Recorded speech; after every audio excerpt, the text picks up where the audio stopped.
ഞാൻ നിങ്ങളുടെ ഗ്രൂപ്പിൽ ടെലിഗ്രാമിൽ 3 PDF നോട്ടുകൾ ഇട്ടിട്ടുണ്ട്. അത് ഞാൻ ഇന്നലെ പറഞ്ഞ PI വർഗീസ് എന്ന ഓതറിന്റെ ടെക്സ്റ്റ് ബുക്കിലെ 3 ചാപ്റ്ററുകളാണ്. ഒന്ന് ഡ്രോയിങ് ഇൻസ്ട്രുമെന്റ്സ് ഒക്കെ പരിചയപ്പെടുത്തുന്ന ഒരു ചാപ്റ്റർ. അതിൽ ഡ്രോയിങ് ഇൻസ്ട്രുമെന്റ്സിനെ കുറിച്ചുണ്ട്. നമ്മൾ ഡ്രോയിങ്ങിൽ യൂസ് ചെയ്യുന്ന ഡിഫറെൻറ്റ് ടൈപ്സ് ഓഫ് ലൈൻസിനെ കുറിച്ചുണ്ട്. ഡ്രോയിങ്ങിൽ നമ്മൾ വരയ്ക്കുക മാത്രമല്ല എഴുതുകയും ഉണ്ട്. ആവശ്യങ്ങൾ ഡയമെൻഷൻസ് ഒക്കെ എഴുതണം, ഡ്രോയിങ്സിൻ്റെയൊക്കെ നെയിംസ് ഒക്കെ എഴുതണം, ടൈറ്റിൽസ് ഒക്കെ എഴുതണം. ഒരു ടൈറ്റിൽ ബ്ലോക്ക് എന്ന് പറയുന്ന ഒരു പ്രൊഫഷണൽ ഡ്രോയിങ് ഷീറ്റ് ഉണ്ട്. അതിനുള്ളിൽ നമ്മുടെ വരച്ച ആളിൻ്റെ പേര്, നമ്മൾ വരയ്ക്കുന്ന ഡ്രോയിങ്ങിൻ്റെ പേര്, അങ്ങനെയുള്ള കാര്യങ്ങളൊക്കെ ചെയ്യണം എന്നുള്ളതാണ് അതിൻ്റെ പ്രൊഫഷണൽ സ്റ്റൈല്. നമ്മളങ്ങനെ ഡ്രോയിങ് ഷീറ്റിൽ വരയ്ക്കുന്ന ഒരു പ്രാക്ടീസ് നമുക്ക് കയറ്റി പറഞ്ഞിട്ടില്ല.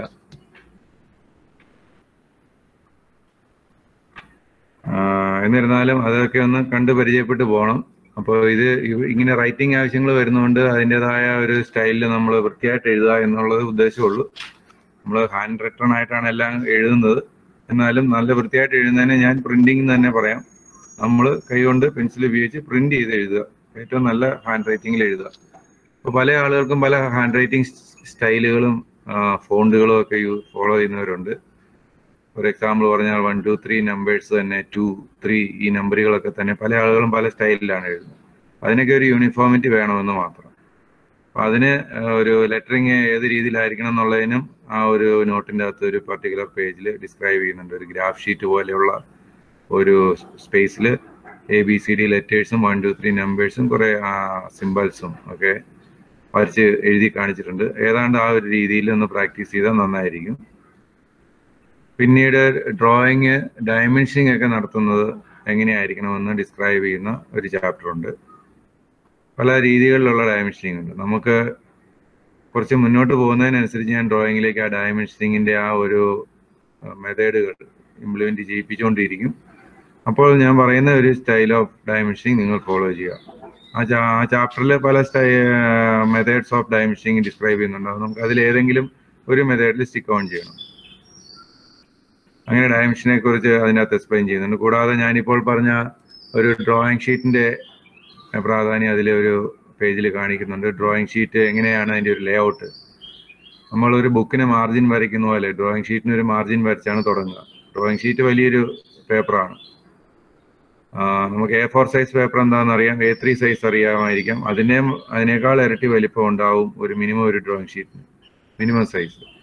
അപ്പോൾ അതിന് 4 സൈഡിലും ഒരു ബൗണ്ടറി മാർജിൻ സ്പേസ് വരച്ചിട്ടാണ് നമ്മൾ അതിനുള്ളിലാണ് ഡ്രോയിങ് ഒക്കെ വരയ്ക്കുക. അങ്ങനെ ഒരു ലേ ഔട്ട് അത് ഡിസ്ക്രൈബ് ചെയ്യുന്നുണ്ടാവും ഞാൻ ഈ തന്നിരിക്കുന്ന PDF-ൽ. എന്നിട്ട് ആ ഡ്രോയിങ് ഷീറ്റിൻ്റെ ഡ്രോ ചെയ്യേണ്ട ഒരു ഏരിയ മാർജിൻ വരച്ച് എൻക്ലോസ് ചെയ്ത് കഴിഞ്ഞാൽ അതിൻ്റെ ഒരു കോർണറിൽ ബോട്ടം റൈറ്റ് കോർണർ അവിടെ ഒരു ചെറിയൊരു റെക്ടാങ്കിൾ സ്പേസ് വരച്ചിട്ട് അതിനുള്ളിൽ നമ്മുടെ പേര്, ഡ്രോയിങ്ങിൻ്റെ പേര്, അങ്ങനെ കുറേ റിക്വയർഡ് ടൈറ്റിൽസ്, ഡ്രോയിങ് എന്ന് വരച്ചു, ആര് വരച്ചു, ആരാണിത് ഇൻസ്പെക്ഷൻ നടത്തിയത്, കറക്റ്റ് ചെയ്തത്, ഏത് തിയറി ഓഫ് ഡ്രോയിങ് ആണ് അവിടെ യൂസ് ചെയ്തിരിക്കുന്നത്. അതായത് ഡ്രോയിങ്ങിന് ചില പ്രൊജക്ഷൻ മെത്തേഡിന് സിംബോളിക് റെപ്രസെൻറ്റേഷൻസ് ഉണ്ട്. ആ സിമ്പൽ അവിടെ വരച്ചു വെക്കുക. അങ്ങനെയൊക്കെയുള്ള പല കാര്യങ്ങളുണ്ട്. അതിനെ ടൈറ്റിൽ ബ്ലോക്ക് എന്ന് വിളിക്കും. ആ ടൈറ്റിൽ ബ്ലോക്കിൻ്റെ ഒരു ലേ ഔട്ട് എന്താണ്, നമ്മുടെ ക്ലാസ് പർപ്പസിന് യൂസ് ചെയ്യുന്ന ടൈറ്റിൽ ബ്ലോക്കിൻ്റെ ലേ ഔട്ടാണ് അതിൽ പറയുന്നത്. ഒരു ഇൻഡസ്ട്രിയലി പ്രൊഫഷണലി ഡ്രോയിങ്സ് ഒക്കെ പ്രിപ്പയർ ചെയ്യുന്നവർ ഡിഫറെൻ്റ് ആയിട്ടുള്ള ഒരു ഡ്രോയിങ് ഷീറ്റ് ലേ ഔട്ടും ടൈറ്റിൽ ബ്ലോക്ക് ലേ ഔട്ടും ഒക്കെ ആയിരിക്കും യൂസ് ചെയ്യുന്നത്. നമുക്കൊരു ക്ലാസ് പർപ്പസിനെ എങ്ങനെ യൂസ് ചെയ്യുക എന്നുള്ളതിൻ്റെ എക്സാമ്പിൾസ് അതിൽ കൊടുത്തിട്ടുണ്ട്. ഈ സിമ്പിൾസ് ഓഫ് ഡ്രോയിങ് എന്താണെന്ന് ഡിസ്ക്രൈബ് ചെയ്തിട്ടുണ്ട്. അങ്ങനെ പലവിധ കാര്യങ്ങൾ ഞാൻ അയച്ചു തന്ന ഇൻട്രഡക്ഷൻ 1 എന്ന് പറയുന്ന PDF-ലുണ്ട്. രണ്ടാമത്തെ ഒരു PDF ഉണ്ട്, ഇൻട്രഡക്ഷൻ 2.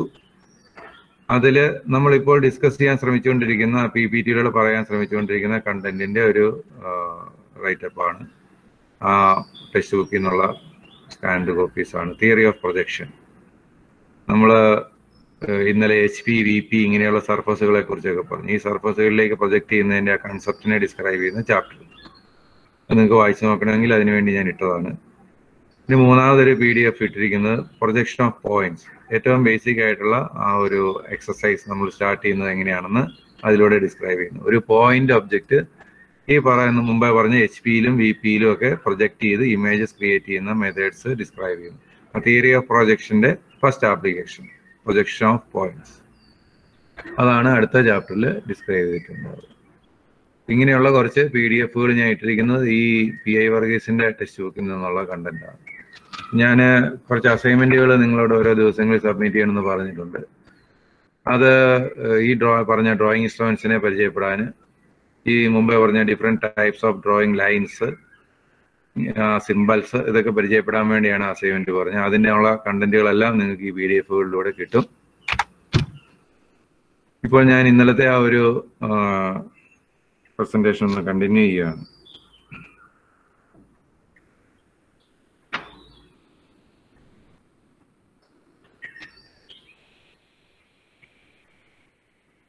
നിങ്ങൾക്ക് PPT കാണാമോ?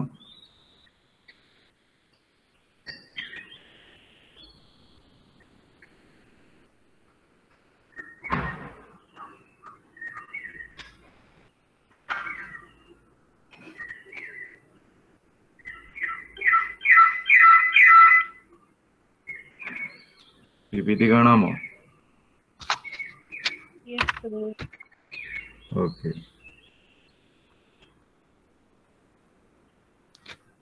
അതിൽ 4 ക്വാഡ്രന്റിനെ കുറിച്ച് മാത്രമേ നമ്മൾ ഡിസ്ക്രൈബ് ചെയ്ത് അവസാനിപ്പിച്ചത്. നിങ്ങൾ ഇരിക്കുന്ന റൂമും ഇതിലേത് ക്വാഡ്രന്റ് ആയിട്ട് നമുക്ക് സെലക്ട് ചെയ്യാൻ പറ്റും, അതെങ്ങനെ റൂമിനെ ഡിഫറെന്റ് ക്വാഡ്രന്റ്സ് ആയിട്ട് ഇമേജിൻ ചെയ്യണം എന്നുള്ള എക്സാമ്പിൾസ് ഒക്കെ നമ്മൾ നോക്കി.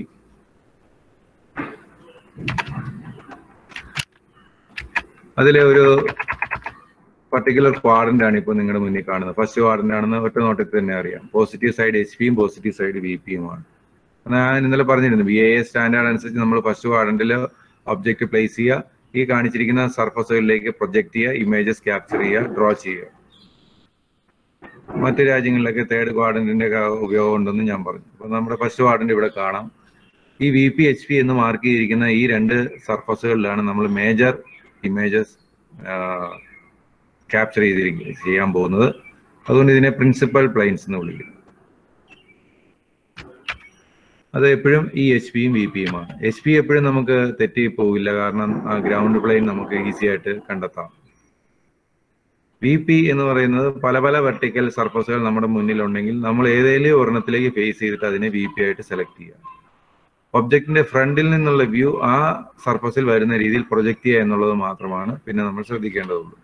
അപ്പൊ അങ്ങനെ ഫ്രണ്ട് വ്യൂ പ്രൊജക്ട് ചെയ്യാനുള്ള ഒരു വെർട്ടിക്കൽ പ്ലെയിൻ എന്ന പ്രിൻസിപ്പൽ പ്ലെയിൻ സെലക്ട് ചെയ്ത് കഴിഞ്ഞാൽ അതിന്റെ ലെഫ്റ്റിലും റൈറ്റിലും ഉള്ള അതർ വെർട്ടിക്കൽ പ്ലെയിൻസിനെ സൈഡ് പ്ലെയിൻസ് അല്ലെങ്കിൽ പ്രൊഫൈൽ പ്ലെയിൻസ് ആയിട്ട് PP ആയിട്ട് സെലക്ട് ചെയ്യുക. അപ്പോൾ പ്രിൻസിപ്പൽ പ്ലെയിൻസ് അല്ലാതെ ഈ പറഞ്ഞ രീതിയിലുള്ള അഡീഷണൽ പ്ലെയിൻസും ഇതുപോലെ ക്വാഡ്രന്റ്സിൽ പോസിബിൾ ആണ്. എക്സാമ്പിൾ ഇവിടെ കാണിച്ചിരിക്കുന്നു. നമ്മുടെ മുന്നിൽ റൂമിൽ നമ്മൾ ഉദ്ദേശിക്കുന്ന ഫ്ലോറും വോളും അല്ലാതെ മറ്റൊരു ആംഗിളിൽ ഒരു വെർട്ടിക്കൽ പ്ലെയിൻ, ഇതൊരു വെർട്ടിക്കൽ പ്ലെയിൻ തന്നെയാണ് യെല്ലോ കളറിൽ കാണിച്ചിരിക്കുന്നത്, ഒരു ഓക്സിലറി വെർട്ടിക്കൽ പ്ലെയിൻ എന്ന് വിളിക്കാം. ഇങ്ങനെ പ്ലെയിനുകൾ പ്ലേസ് ചെയ്തിട്ടും അതിലും ഇമേജ് ക്യാപ്ചർ ചെയ്യാം. അതിൻ്റെയൊക്കെ ഉപയോഗം മുമ്പ് കുസാറ്റ് സിലബസിൽ വളരെ കാര്യമായിട്ട് തന്നെ ഉണ്ടായിരുന്നു. നിങ്ങളുടെ സിലബസിൽ ഈ ഒരു പ്ലെയിൻ ഉപയോഗിച്ചുള്ള ഡ്രോയിങ് പ്രിപ്പറേഷൻസ് ഇല്ല. ഇത് ഓക്സിലറി വെർട്ടിക്കൽ പ്ലെയിൻ ആണ്, അതായത് ഗ്രൗണ്ടിന് വെർട്ടിക്കലായിട്ടാണ് നിൽക്കുന്നത്. പക്ഷേ ആ വോളിന് VP-ക്ക് ഒരു പർട്ടിക്കുലർ ഇൻക്ലിനേഷനിലാണ് അത് നിൽക്കുന്നത്.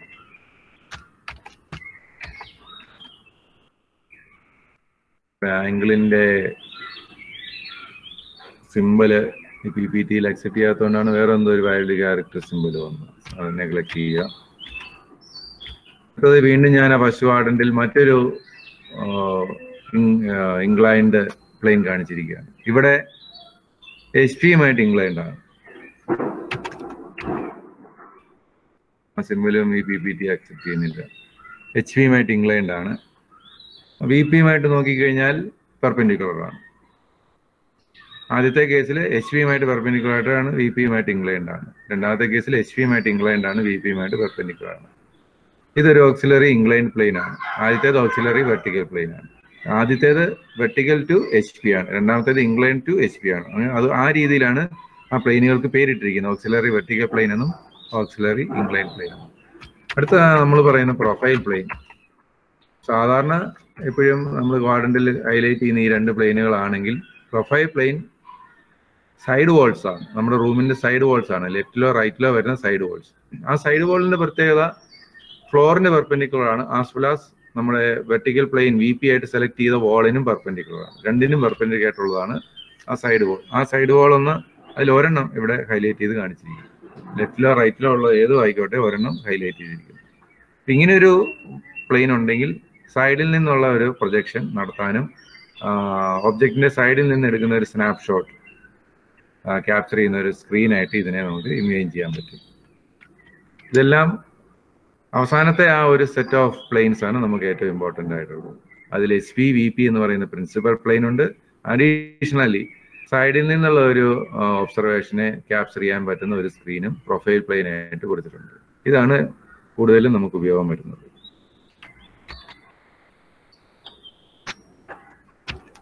നിങ്ങളുടെ ബുക്ക് ഓപ്പൺ ചെയ്ത് 90 ഡിഗ്രിയിൽ ഹോൾഡ് ചെയ്താൽ HPയും VPയും ഉണ്ടാവും എന്ന് പറഞ്ഞു. മറ്റൊരു ബുക്ക് അതിന് അക്രോസ് ആയിട്ട് നമുക്ക് ഇതുപോലെ പ്ലേസ് ചെയ്യാൻ പറ്റും, സൈഡ് പ്ലെയിൻ പോലെ അല്ലെങ്കിൽ പ്രൊഫൈൽ പ്ലെയിൻ പോലെ. പ്രൊഫൈൽ പ്ലെയിൻ ഒരു സൈഡ് വാൾ ആയിട്ട് തന്നെ ഇപ്പൊ കാണിച്ചിരിക്കുകയാണ്. നമ്മൾ ഡ്രോ ചെയ്യുമ്പോൾ ഈ ഒരു അറേഞ്ച്മെന്റ് ഒരു 3D സ്പേസിലാണ്. VP എന്ന് പറയുന്ന വെർട്ടിക്കൽ വാളിന് പെർപെൻഡിക്കുലർ ആയിട്ട് HP ഉണ്ട്, ഇതിന് രണ്ടിനും പെർപെൻഡിക്കുലർ ആയിട്ട് PP ഉണ്ട്. അതുകൊണ്ട് ഒരു 3D സ്പേസിലുള്ള അറേഞ്ച്മെന്റ് ആണ് ഇത്. ഒരു 3D ക്യൂബ് പോലെയാണ് ഈ ഒരു പ്ലെയിൻസിന്റെ അറേഞ്ച്മെന്റ്. നമുക്ക് ഒരു ക്യൂബ് അല്ലെങ്കിൽ ഒരു ബോക്സ്, നമ്മൾ ബുക്കൊക്കെ പാക്ക് ചെയ്ത് വെക്കുന്ന ബോക്സ്, ആ ബോക്സിന്റെ 3 സർഫസുകളായിട്ട് ഇതിനെ കാണാം. HP എന്ന് പറയുന്ന ബോക്സിന്റെ ബോട്ടം സർഫസ് ആണ്. VP എന്ന് പറയുന്ന ബോക്സിന്റെ ബാക്ക് സൈഡിലുള്ള വെർട്ടിക്കൽ സർഫസ് ആണ്. PP എന്ന് പറയുന്ന ബോക്സിന്റെ റൈറ്റ് സൈഡിലുള്ള വെർട്ടിക്കൽ സർഫസ് ആണ്. അങ്ങനെ ഒരു ബോക്സിന്റെ 3 സൈഡ് സർഫസുകളായിട്ട് ഇതിനെ കാണാം. അല്ലെങ്കിൽ ഒരു ക്യൂബോയിഡിന്റെ 3 സർഫസുകളാണ്. അപ്പോൾ ഒരു 3D സ്പേസിലാണ് നമുക്ക് ഈ സ്ക്രീൻസിലാണ് ഇമേജസ് ക്യാപ്ചർ ചെയ്യുന്നത്. പക്ഷെ നമുക്ക് ഈ ഇമേജസ് ഒരു 3D സ്പേസിൽ ഈ സ്ക്രീൻ പോലെ പ്രൊവൈഡ് ചെയ്തിരിക്കുന്ന ഡിഫറെന്റ് ഷീറ്റ്സ് ഓഫ് പേപ്പറിലല്ല വരയ്ക്കേണ്ടത്. നമുക്കതൊരു 2D പ്ലെയിനാർ സർഫസിൽ നമ്മുടെ മേശപ്പുറത്ത് അല്ലെങ്കിൽ ഒരു ഡ്രോയിങ് ബോർഡിൽ സ്പ്രെഡ് ചെയ്ത് വെച്ചിരിക്കുന്ന ഒരു 2D സ്പേസിൽ 2D പ്ലെയിനിൽ സ്പ്രെഡ് ചെയ്തിരിക്കുന്ന ഒരു ഷീറ്റിലേക്കാണ് ഡ്രോയിങ്സ് വരയ്ക്കേണ്ടത്. അപ്പോൾ ആ ഷീറ്റ് ഇതുപോലെ ഹോൾഡ് ചെയ്താൽ മാത്രമേ നമുക്ക് അതിലേക്ക് ഇമേജസ് ക്യാപ്ചർ ചെയ്യുന്നതായിട്ട് സങ്കല്പിക്കാൻ പറ്റുള്ളൂ. അപ്പോൾ അവിടെ നമുക്കൊരു ട്രാൻസ്ഫോർമേഷൻ ആവശ്യമാണ്. ഈ 3D സ്പേസിൽ ക്യാപ്ചർ ചെയ്ത ഇമേജസ് ഒരു 2D പ്ലെയിനാർ സർഫസിലേക്ക് ഒന്ന് ട്രാൻസ്ഫോം ചെയ്യണം. അതെങ്ങനെ ചെയ്യുന്നു എന്നുള്ളതിൻ്റെ ഒരു എക്സാമ്പിളാണ് ഇതിലൂടെ കാണിക്കാൻ ശ്രമിക്കുന്നത്. ഒന്ന് ശ്രദ്ധിക്കുക. ഇവിടെ ആ ഒരു ആരോ മാർക്ക് ടുവേർഡ്സ് VP കാണിച്ചിട്ടുണ്ട്. അത് ഫ്രണ്ട് വ്യൂ നോക്കുന്ന ഡയറക്ഷനാണ്. അപ്പോൾ ആ ഡോട്ട് പോയിന്റ് ആണ് ഒബ്ജക്റ്റ് എന്നങ്ങ് വിചാരിച്ചോളൂ. ആരോ മാർക്ക് സ്റ്റാർട്ട് ചെയ്യുന്ന ഒരു ഡാർക്ക് ഡോട്ട് പോയിന്റ് അവിടെ കാണിച്ചിട്ടുണ്ട്. അങ്ങനെയെങ്കിൽ അതിന്റെ ഒരു ഫ്രണ്ട് വ്യൂ ഇമേജ് VPയിലേക്ക് പ്രൊജക്ട് ചെയ്യുന്നതാണ് ആരോ മാർക്കിലൂടെ. പ്രൊജക്ട് ചെയ്യാന്ന് പറഞ്ഞാൽ ഒരു ത്രോയിങ് ആക്ഷൻ ആണ്. നിങ്ങൾ പ്രൊജക്ടൈൽ മൂവ്മെന്റ് അങ്ങനെയുള്ള കാര്യങ്ങളൊക്കെ +2 ലെവലിലും ഒക്കെ ഇപ്പോഴത്തെ എക്സാമിന് വേണ്ടിയൊക്കെ പഠിച്ചിട്ടുണ്ടാവും. അപ്പോൾ ഒരു ത്രോയിങ് ആക്ഷൻ ആണ്. അതായത് ഒബ്ജക്റ്റിൽ നിന്നും വിഷ്വൽ റേസ് ട്രാവൽ ചെയ്ത് പ്രൊജക്റ്റ് ചെയ്യപ്പെട്ട് ആ സ്ക്രീനിൽ ഹിറ്റ് ചെയ്യുകയാണ്. നമ്മൾ പ്രൊജക്ടർ ഉപയോഗിച്ച് ക്ലാസ് റൂമിൽ കാര്യങ്ങൾ പ്രസന്റ് കാണുകയും ചെയ്യുന്നുണ്ട്. സിനിമാ ഹാളിലും നമ്മൾ അതാണ് ചെയ്യുന്നത്. അവിടെ ആ ലൈറ്റ് സോഴ്സിൽ നിന്ന് വിഷ്വൽ റേസ് ഒരു സ്ക്രീനിൽ ചെന്ന് ഹിറ്റ് ചെയ്ത് കഴിയുമ്പോൾ ആ സ്ക്രീനിൽ അതിന്റെ ഇമേജ് തെളിഞ്ഞു വരുന്നു എന്ന് പറയുന്നത് പോലെ ഒരു ടോർച്ച് ലൈറ്റ് പോലെ അല്ല നമ്മൾ ഇവിടെ ഒബ്ജക്റ്റിനെ കാണേണ്ടത്. ഒബ്ജക്റ്റ് ഒരു റിയൽ സോളിഡ് ഒബ്ജക്റ്റ് തന്നെ. അതിൽ നിന്നും വിഷ്വൽ റേസ് എല്ലാ ഡയറക്ഷനിലും ട്രാവൽ ചെയ്യുന്നുണ്ട്. ആ ട്രാവൽ ചെയ്യുന്ന വിഷ്വൽ റേസ് നമ്മുടെ കണ്ണിലേക്ക് പ്രൊജക്ട് ചെയ്യപ്പെടുകയും അതിന്റെ റെറ്റിന എന്ന് പറയുന്ന സ്ക്രീനിൽ പതിക്കുകയും ചെയ്യുമ്പോഴാണല്ലോ നമ്മൾ അതിനെ കാണുന്നത്. എന്ന് പറയുന്ന പോലെ തന്നെ ഈ ഒബ്ജക്റ്റിൽ നിന്നുള്ള വിഷ്വൽ റേസ് ആ VPയിലേക്ക് പ്രൊജക്ട് ചെയ്യപ്പെടുന്നതിന്റെ ഒരു എക്സാമ്പിളാണ് ഈ കാണിച്ചിരിക്കുന്നത്. എല്ലാ ഡയറക്ഷനിലും വിഷ്വൽ റേസ് ഉണ്ടെന്ന് പറഞ്ഞു, പല പല ആംഗിളിൽ. അതിലെ ഒരു പർട്ടിക്കുലർ ഡയറക്ഷനിലുള്ള വിഷ്വൽ റേ മാത്രമാണ് ഇവിടെ കാണിച്ചിരിക്കുന്നത്. ഒരു പോയിന്റ് ആയതുകൊണ്ട് ഒരു ഒറ്റ ആരോ കാണിച്ചിരിക്കുന്നു. ഒരു വെർട്ടിക്കൽ ലൈൻ പോലെ ഒരു ഒബ്ജക്റ്റ് ആണെങ്കിലും ആ ലൈനിന്റെ ടോപ്പ് മുതൽ ഇതുപോലെയുള്ള ആരോസ് VPയിലേക്ക് പ്രൊജക്ട് ചെയ്യപ്പെടും. ബോട്ടം വരെ, top to bottom continuously arrows visual rays ഇതുപോലെ പ്രൊജക്ട് ചെയ്തായിട്ട് നമുക്ക് വേണമെങ്കിൽ ഇമേജ് ചെയ്യാം. അപ്പോൾ ആ മുകളിൽ മുതൽ താഴെ വരെ ഒരു ഷാഡോ VPയിൽ ക്രിയേറ്റ് ചെയ്യുന്നു.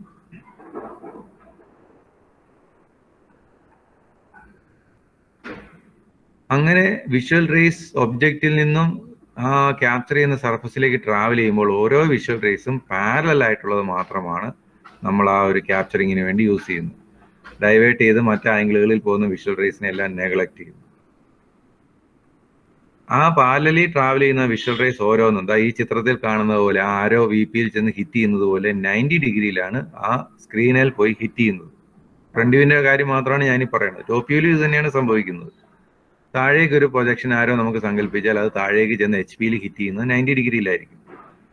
അപ്പോൾ ആ പ്രൊജക്ഷൻ സ്ക്രീനിൽ ഹിറ്റ് ചെയ്യുകയും ആ സ്ക്രീനിൽ ഇമേജ് തെളിഞ്ഞു വരികയും ചെയ്യുമ്പോൾ ഒരു 90 ഡിഗ്രി ആംഗുലാർ പ്രൊജക്ഷനാണ് അവിടെ സംഭവിക്കുന്നത്. അതുകൊണ്ടാണ് ഓർത്തോ എന്ന വേർഡ് ഈ ഒരു തിയറിയിൽ ഇതിനെ ഡിസ്ക്രൈബ് ചെയ്യാൻ ഉപയോഗിക്കുന്നത്. Orthographic projection, projection at 90 degrees. അപ്പോൾ പ്രൊജക്ട് ചെയ്യപ്പെടുന്ന ഓരോ വിഷ്വൽ റേസും പരസ്പരം പാരലലായിരിക്കും. പാരലലി അത് ട്രാവൽ ചെയ്ത് ഒബ്ജക്റ്റിൽ നിന്നും ട്രാവൽ ചെയ്ത് സ്ക്രീനിൽ ഹിറ്റ് ചെയ്യുമ്പോൾ സ്ക്രീനുമായിട്ട് 90 ഡിഗ്രിയിൽ അത് ഹിറ്റ് ചെയ്യുന്നു. അപ്പോഴുള്ള ഒരു പ്രത്യേകത, ഒബ്ജക്റ്റിന്റെ അതേ സൈസിലുള്ള ഒരു ഷാഡോ അല്ലെങ്കിൽ ഇമേജ് സ്ക്രീനിൽ ഉണ്ടാകുന്നു. നമുക്കറിയാം നമ്മുടെ ഷാഡോ പല പല സമയങ്ങളിൽ പല ലെങ്തുകളിൽ നമ്മൾ കാണുന്നുണ്ട്. അപ്പോൾ എക്സാക്ട് സൈസിൽ ആ ഷാഡോ നമുക്ക് ഈ സ്ക്രീനിൽ കിട്ടണമെങ്കിൽ ഈ പറയുന്ന ഒരു പ്രത്യേകതയോടെ വിഷ്വൽ റേസ് ആ സ്ക്രീനിൽ ഹിറ്റ് ചെയ്താൽ മാത്രമേ ആ ഒബ്ജക്റ്റിന്റെ അതേ സൈസിലുള്ള ഒരു ഇമേജ് സ്ക്രീനിൽ കിട്ടുകയുള്ളൂ. അതുകൊണ്ടാണ് ഓർത്തോഗ്രാഫിക് പ്രൊജക്ഷൻ അവിടെ ഉപയോഗിക്കുന്നത്. ആ എക്സാക്ട് സൈസും എക്സാക്ട് ഡയമെൻഷനും എക്സാക്ട് ഷേപ്പും ക്യാപ്ചർ ചെയ്യാൻ വേണ്ടിയാണ്. അങ്ങനെ ഫ്രണ്ട് വ്യൂ ഡയറക്ഷനിൽ VPയിലേക്ക് ഹിറ്റ് ചെയ്തിരിക്കുന്നത് കാണിക്കുന്നു. കൂടാതെ വീണ്ടും ശ്രദ്ധിക്കുക, താഴോട്ട് പ്രൊജക്ട് ചെയ്ത് കഴിഞ്ഞാൽ HPയിൽ ടോപ്പ് വ്യൂ കിട്ടും. ആ HPയിൽ കിട്ടുന്ന ടോപ്പ് വ്യൂ VPയിൽ കിട്ടുന്ന ഫ്രണ്ട് വ്യൂവുമായിട്ട് കമ്പയർ ചെയ്യുമ്പോൾ 90 ഡിഗ്രി ആംഗിൾസിലാണ് ആ രണ്ട് സർഫസുകളും. VP അതുപോലെ തന്നെ കീപ്പ് ചെയ്തിട്ട് HPയെ താഴേക്ക് റൊട്ടേറ്റ് ചെയ്യുകയാണ്. അപ്പോൾ VPയിൽ ഉണ്ടാകുന്ന ഫ്രണ്ട് വ്യൂ HPയിൽ ഉണ്ടാകുന്ന ടോപ്പ് വ്യൂ ഒരു വെർട്ടിക്കൽ സർഫസിൽ വരയ്ക്കാൻ പറ്റും. അതായത് വരയ്ക്കുമ്പോൾ മുകളിൽ ഫ്രണ്ട് വ്യൂ ഉണ്ടാവും, താഴെ ടോപ്പ് വ്യൂ ഉണ്ടാവും എന്ന് മാത്രം. ആക്ച്വലി ടോപ്പ് വ്യൂ താഴെയല്ല, ഈ കാണുന്നത് പോലെ ആ ബ്ലൂ കളറിലുള്ള HPയിലാണ് ടോപ്പ് വ്യൂ ഉണ്ടാകുന്നത്. അത് ഫ്രണ്ട് വ്യൂ ഉണ്ടാകുന്ന VPയുമായിട്ട് 90 ഡിഗ്രിയിലാണെന്ന് ഈ ഒരു സ്ക്രീനിൽ നിന്ന് നിങ്ങൾക്ക് മനസ്സിലാക്കാം. നിങ്ങളുടെ നോട്ട് ബുക്ക് VP HP ആയിട്ട് ഹോൾഡ് ചെയ്താൽ VPയിൽ ഫ്രണ്ട് വ്യൂ ഉണ്ടാവും, HPയിൽ ടോപ്പ് വ്യൂ ഉണ്ടാവും. HP VP തമ്മിൽ 90 ഡിഗ്രി സെപ്പറേഷൻ ഉണ്ട്. ആ നോട്ട് ബുക്കിന്റെ VP പോർഷൻ നിങ്ങളുടെ ഫിംഗേഴ്സ് കൊണ്ട് ഹോൾഡ് ചെയ്യുക, ഹാൻഡ് കൊണ്ട് ഹോൾഡ് ചെയ്തിട്ട് ബുക്ക് ടേബിളിൽ നിന്ന് ലിഫ്റ്റ് ചെയ്ത് കഴിഞ്ഞാൽ ഇതുപോലെ HP പോർഷൻ താഴേക്ക് റൊട്ടേറ്റഡ് ആകും. അങ്ങനെ HP പോർഷൻ താഴേക്ക് റൊട്ടേറ്റഡ് ആയി കഴിഞ്ഞാൽ ബുക്കിന്റെ മുകളിലുള്ള VP പേജും താഴെയുള്ള HP പേജും ഒരൊറ്റ വെർട്ടിക്കൽ പ്ലെയിനിൽ ഹാങ് ചെയ്ത് നിൽക്കും. അങ്ങനെ നിർത്തി കഴിയുമ്പോൾ സംഭവിക്കുന്ന എന്താണ്? ഫ്രണ്ട് വ്യൂ മുകളിൽ ഉണ്ടാകുന്നു, ടോപ്പ് വ്യൂ താഴെ ഉണ്ടാകുന്നു. ഇടയ്ക്ക് രണ്ടിന്റെയും ജംഗ്ഷൻ XY ലൈനിന്റെ ഒരു സെപ്പറേഷൻ ഉണ്ടാകും. ആ സെപ്പറേഷനായിട്ട് അവിടെ സെപ്പറേഷൻ ലൈനായിട്ട് XY ലൈൻ അവിടെ ഉണ്ടാവുകയും ചെയ്യും. അപ്പൊ അങ്ങനെ ഫ്രണ്ട് വ്യൂ ടോപ്പ് വ്യൂ ഒരു പ്ലെയിനിലേക്ക് ട്രാൻസ്ഫോം ചെയ്യുന്ന ഐഡിയ ആണ് ഇപ്പോൾ പറഞ്ഞത്. ഇവിടെ ശ്രദ്ധിക്കേണ്ടത് HP റൊട്ടേറ്റ് ചെയ്യപ്പെടുന്നു, VP റൊട്ടേറ്റ് ചെയ്യുന്നില്ല. അപ്പോൾ ഫ്രണ്ട് വ്യൂ ക്യാപ്ചർ ചെയ്യുന്ന സർഫസ് ഒരിക്കലും റൊട്ടേറ്റ് ചെയ്യുന്നില്ല. ടോപ്പ് വ്യൂ ക്യാപ്ചർ ചെയ്യുന്ന HPയിൽ ടോപ്പ് വ്യൂ മാത്രമേ ക്യാപ്ചർ ചെയ്യുള്ളൂ. മുകളിൽ നിന്ന് താഴോട്ട് പ്രൊജക്ട് ചെയ്യുമ്പോൾ, മുകളിൽ നിന്ന് താഴേക്ക് ലൈറ്റ് സോഴ്സ് അപ്ലൈ ചെയ്യുമ്പോഴാണല്ലോ താഴെ ടോപ്പ് വ്യൂ ഇമേജ് ക്യാപ്ചർ ചെയ്യുന്നത്. ആ ടോപ്പ് വ്യൂ ഉണ്ടായ HP എന്ന സർഫസിനെയാണ് താഴേക്ക് റൊട്ടേറ്റ് ചെയ്യുന്നത്. അത് മാത്രം, അതും ക്ലോക്ക് വൈസ് റൊട്ടേഷൻ ആണ്. തിരിച്ച് റൊട്ടേറ്റ് ചെയ്താൽ സംഭവിക്കുന്നത് എന്താണ്? VPയിലുള്ള ഫ്രണ്ട് വ്യൂവുമായിട്ട് HPയിലുള്ള ടോപ്പ് വ്യൂ മേർജ് ആവും. അപ്പോൾ പേപ്പറിൽ അത് ഒരേ സ്ഥലത്ത് തന്നെ ഫ്രണ്ട് വ്യൂവും ടോപ്പ് വ്യൂവും ഓവർലാപ്പ് ചെയ്ത് വരച്ചതുപോലെയാവും. അതുകൊണ്ട് നമുക്കൊരു പ്രയോജനമില്ല. അതുകൊണ്ടാണ് ഇവിടെ ക്ലോക്ക് വൈസ് റൊട്ടേഷൻ HPക്ക് വേണ്ടി ഉപയോഗിച്ചിരിക്കുന്നത്. ഇനി സൈഡ് പ്ലെയിനിൽ, പ്രൊഫൈൽ പ്ലെയിനിൽ സൈഡ് വ്യൂ ക്യാപ്ചർ ചെയ്താൽ ആ യെല്ലോ കളറിൽ കാണുന്ന സർഫസ് ആണ്. അതിനും ഇതേ ഒരു അവസ്ഥയാണുള്ളത്. അത് VPയുടെ സർഫസുമായിട്ട് പാരലലാക്കണം. അതിനുവേണ്ടി ഈ കാണിച്ചിരിക്കുന്ന ഒരു ഡയറക്ഷനിൽ നമ്മുടെ ഒരു വിൻഡോ വൈഡ് ഓപ്പൺ ചെയ്ത് നമ്മൾ തുറന്നു വെക്കുന്നത് പോലെ ഓപ്പൺ ചെയ്ത് കഴിഞ്ഞാൽ VPയുടെ അതർ സൈഡിൽ, റൈറ്റ് സൈഡിൽ ആ ഒരു പ്ലെയിനിനെ നമുക്ക് സങ്കല്പിക്കാൻ പറ്റും. അപ്പോൾ നോക്കുക, സൈഡ് വ്യൂ ക്യാപ്ചർ ചെയ്ത സ്ക്രീന് VPയുടെ റൈറ്റ് സൈഡിൽ കിട്ടുന്നു, ടോപ്പ് വ്യൂ ക്യാപ്ചർ ചെയ്ത സ്ക്രീന് VPയുടെ ബോട്ടമിൽ കിട്ടുന്നു, VP അവിടെ തന്നെ നിൽക്കുന്നു. ഇങ്ങനെ ഒരു ഡിസ്ട്രിബ്യൂഷനാണ് സംഭവിക്കുക. അപ്പോൾ 3D സ്പേസിലുള്ള ഈ ക്യാപ്ചേർഡ് സ്ക്രീനുകൾ അതല്ലെങ്കിൽ ഇമേജ് ഡ്രോ ചെയ്യപ്പെടുന്ന സർഫസുകൾ നമ്മൾ 2D പ്ലെയിനിലേക്ക് ഒരു ട്രാൻസ്ഫോർമേഷൻ നടത്തുന്ന ഐഡിയയെ കുറിച്ചാണ് ഇപ്പോൾ ഡിസ്ക്രൈബ് ചെയ്തത്. അപ്പോൾ HPയെ ക്ലോക്ക് വൈസ് താഴോട്ട് റൊട്ടേറ്റ് ചെയ്തതും PPയെ, പ്രൊഫൈൽ പ്ലെയിൻ ഉണ്ടാകുന്ന PPയെ ഒരു വിൻഡോ ഓപ്പൺ ചെയ്യുന്നത് പോലെ നമ്മൾ സൈഡിലേക്ക് റൊട്ടേറ്റ് ചെയ്യുന്നതുമാണ് ഇതിലൂടെ ഡിസ്ക്രൈബ് ചെയ്യുന്നത്. ഇത് HP താഴേക്ക് റൊട്ടേറ്റഡ് ആയി കഴിഞ്ഞാൽ ഇങ്ങനെയാവുന്നു. ഇനി PP ഒന്ന് റൊട്ടേറ്റ് ചെയ്ത് നോക്കാം. PPയും കൂടെ റൊട്ടേറ്റ് ചെയ്ത് കഴിഞ്ഞാൽ ഇതാ ഇങ്ങനെയാവും. ഈ അവസാനം കാണിച്ചിരിക്കുന്ന ഈ ഒരു ലേഔട്ടിലാണ് നമ്മൾ ഡ്രോയിങ്സ് വരയ്ക്കുക. ഇപ്പോൾ ഫസ്റ്റ് ക്വാഡ്രന്റിൽ നമ്മൾ ഒബ്ജക്റ്റ് പ്ലേസ് ചെയ്യുന്നത് ആദ്യത്തെ ഫസ്റ്റ് HP VP PP വരച്ചിരിക്കുന്ന ഒരു ഫസ്റ്റ് ക്വാഡ്രന്റ് സെറ്റപ്പിൽ ഒബ്ജക്റ്റ് പ്ലേസ് ചെയ്യുകയാണ്. എന്നിട്ട് VPയിൽ ഫ്രണ്ട് വ്യൂ, HPയിൽ ടോപ്പ് വ്യൂ, PPയിൽ സൈഡ് വ്യൂ ഇതെല്ലാം ക്യാപ്ചർ ചെയ്തതിന് ശേഷം സെക്കൻഡ് സെറ്റ് ഫിഗറിൽ കാണുന്ന പോലെ HPയെ താഴേക്ക് റൊട്ടേറ്റ് ചെയ്യുകയും തേർഡ് സെറ്റ് ഫിഗറിൽ കാണുന്നത് പോലെ PPയെ റൈറ്റിലേക്ക് റൊട്ടേറ്റ് ചെയ്യുകയും ചെയ്യും. ഇവിടെ അവസാനത്തെ ആ ലേഔട്ട് ഒന്ന് ശ്രദ്ധിക്കുക. VPയിൽ ഫ്രണ്ട് വ്യൂ ആണ്, അതാണ് FV എന്ന് എഴുതിയിരിക്കുന്നത്. HPയിൽ ടോപ്പ് വ്യൂ ആണ്. PPയിൽ സൈഡ് വ്യൂ ആണ്. ഏത് സൈഡ് വ്യൂ ആണെന്ന് എഴുതിയിട്ടുണ്ട്? Left side view. ലെഫ്റ്റിൽ നിന്ന് ഒബ്ജക്റ്റിനെ റൈറ്റിലേക്ക് നോക്കുമ്പോൾ, ലെഫ്റ്റിൽ നിന്ന് ഒബ്ജക്റ്റിലേക്ക് നോക്കുമ്പോൾ എന്താണോ നമ്മൾ കാണുന്നത് ആ അപ്പിയറൻസ് ഒക്കെയാണ് ഈ റൈറ്റ് സൈഡിലുള്ള PPയിൽ ഉണ്ടാകുന്നത്. ഇനി റൈറ്റിൽ നിന്ന് ഒബ്ജക്റ്റിനെ നോക്കുമ്പോൾ കാണുന്ന അപ്പിയറൻസ് ഒക്കെ കാണണമെങ്കിൽ ഇതുപോലെ ലെഫ്റ്റ് സൈഡിൽ മറ്റൊരു PPയിൽ വേണം വരയ്ക്കാൻ.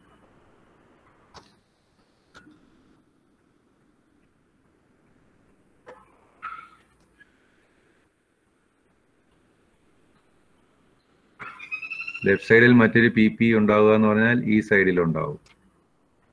ഒരു എലിഫന്റിന്റെ രണ്ട് ചെവി പോലെയാണ് ലെഫ്റ്റ് സൈഡിലുള്ള PPയും റൈറ്റ് സൈഡിലുള്ള PPയും നിൽക്കുക. അപ്പോൾ റൈറ്റ് സൈഡിലുള്ള PPയിൽ ഇപ്പോൾ നിങ്ങൾ കണ്ടു ലെഫ്റ്റ് സൈഡ് വ്യൂ ആണ് വരയ്ക്കുന്നത്. അതുപോലെ ലെഫ്റ്റ് സൈഡിൽ ഞാനിപ്പോൾ ടെമ്പററി ആയിട്ട് വരച്ച ആ ഒരു സർഫസിൽ റൈറ്റ് സൈഡ് വ്യൂ ഉണ്ടാവും.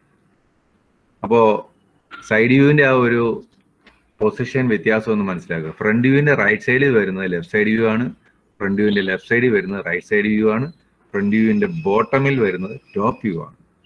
അതുപോലെ വേണേൽ നമുക്ക് പറയാം ഫ്രണ്ട് വ്യൂവിന്റെ ടോപ്പിൽ ഒരു ഇമേജ് വരികയാണെങ്കിൽ അത് ബോട്ടം വ്യൂ ആയിരിക്കും.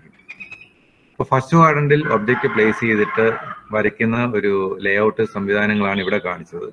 അങ്ങനെ ഫസ്റ്റ് ക്വാഡ്രന്റ് ആണ് നമ്മുടെ കൺട്രിയിൽ ഫോളോ ചെയ്യുന്നതെന്ന് പറഞ്ഞു BIS സ്റ്റാൻഡേർഡ് അനുസരിച്ച്. അങ്ങനെ ഒരു എഞ്ചിനീയറിംഗ് ഡ്രോയിങ് പ്രിപ്പയർ ചെയ്ത് കഴിയുമ്പോൾ ഫ്രണ്ട് വ്യൂ ഡിപ്പെൻഡ് ചെയ്ത് ഈ ഡിസ്ട്രിബ്യൂഷൻ പറഞ്ഞു കഴിഞ്ഞാൽ ഫ്രണ്ട് വ്യൂവിന്റെ ബോട്ടമിൽ ടോപ്പ് വ്യൂ, ഫ്രണ്ട് വ്യൂവിന്റെ റൈറ്റ് സൈഡിൽ ലെഫ്റ്റ് സൈഡ് വ്യൂ, ഫ്രണ്ട് വ്യൂവിന്റെ ലെഫ്റ്റ് സൈഡിൽ റൈറ്റ് സൈഡ് വ്യൂ, ഈ ഒരു രീതിയിലുള്ള ലേഔട്ടിലാണ് ഡ്രോയിങ്സ് വരയ്ക്കുക. ഞാൻ നേരത്തെ പറഞ്ഞല്ലോ യൂറോപ്യൻ കൺട്രീസിലൊക്കെ തേർഡ് ക്വാഡ്രന്റ് യൂസ് ചെയ്യും. അവർ ആ ഒരു ക്വാഡ്രന്റ് യൂസ് ചെയ്ത് ഇതേ പ്രിൻസിപ്പിൾസ് ഒക്കെ അപ്ലൈ ചെയ്ത് കഴിയുമ്പോൾ ഇതിവിടെ നേരെ ചൊവ്വയുള്ള ഒരു ലേഔട്ടാണ്. എന്ന് പറഞ്ഞാൽ ഫ്രണ്ട് വ്യൂവിന്റെ റൈറ്റ് സൈഡ് വ്യൂ വരും, ഫ്രണ്ട് വ്യൂവിന്റെ ലെഫ്റ്റ് സൈഡ് വ്യൂ വരും, ഫ്രണ്ട് വ്യൂവിന്റെ ടോപ്പിലാണ് ടോപ്പ് വ്യൂ വരുന്നത്, ഫ്രണ്ട് വ്യൂവിന്റെ ബോട്ടമിലാണ് ബോട്ടം വ്യൂ വരുന്നത്. ആ ഒരു കൺവീനിയൻസ് ആണ് അവരെ അവിടെ നോക്കിയിരിക്കുന്നത്. തേർഡ് ക്വാഡ്രന്റ് ഉപയോഗിച്ച് അതിനുവേണ്ടിയാണ്. പക്ഷെ ഫസ്റ്റ് ക്വാഡ്രന്റ് നമ്മൾ ഫോളോ ചെയ്യുന്നത് ഈ കാണുന്ന ഒരു രീതിയിൽ ഒബ്ജക്റ്റിനെ പ്ലേസ് ചെയ്ത് ആ കാര്യങ്ങളൊക്കെ വിഷ്വലൈസ് ചെയ്യാൻ നമുക്ക് എപ്പോഴും എളുപ്പം ഫസ്റ്റ് ക്വാഡ്രന്റ് ആണ്. അങ്ങനെ എളുപ്പത്തിൽ വിഷ്വലൈസ് ചെയ്ത് ഡ്രോയിങ് ഒക്കെ വരയ്ക്കുന്ന ഒരാൾ റിസൾട്ട് വന്നു കഴിയുമ്പോൾ ഈ ഒരു തലതിരിഞ്ഞ രീതിയിലുള്ള അറേഞ്ച്മെന്റ് ഉണ്ടായി എന്ന് മാത്രം.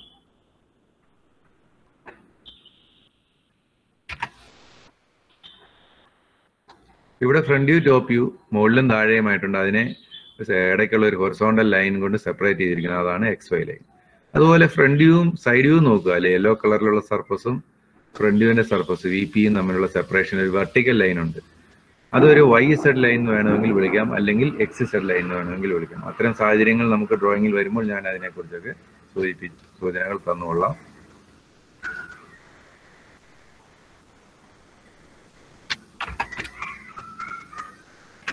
ഈ ഒരു ലേഔട്ട് നമ്മളൊരു പേപ്പറിലേക്ക് ആയിക്കഴിഞ്ഞാൽ അവസാനം കാണിച്ചിരിക്കുന്ന രീതിയിലാണ് നമ്മുടെ മുന്നിൽ വരിക.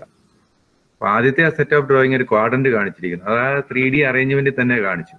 HPയുടെ റൊട്ടേഷൻ രണ്ടാമത്തെ സെറ്റ് ഡ്രോയിങ് കാണിച്ചു, അത് 3Dയുടെ അറേഞ്ച്മെന്റിൽ തന്നെയാണ് റൊട്ടേറ്റഡ് എഫക്റ്റ് കാണിച്ചിരിക്കുന്നത്.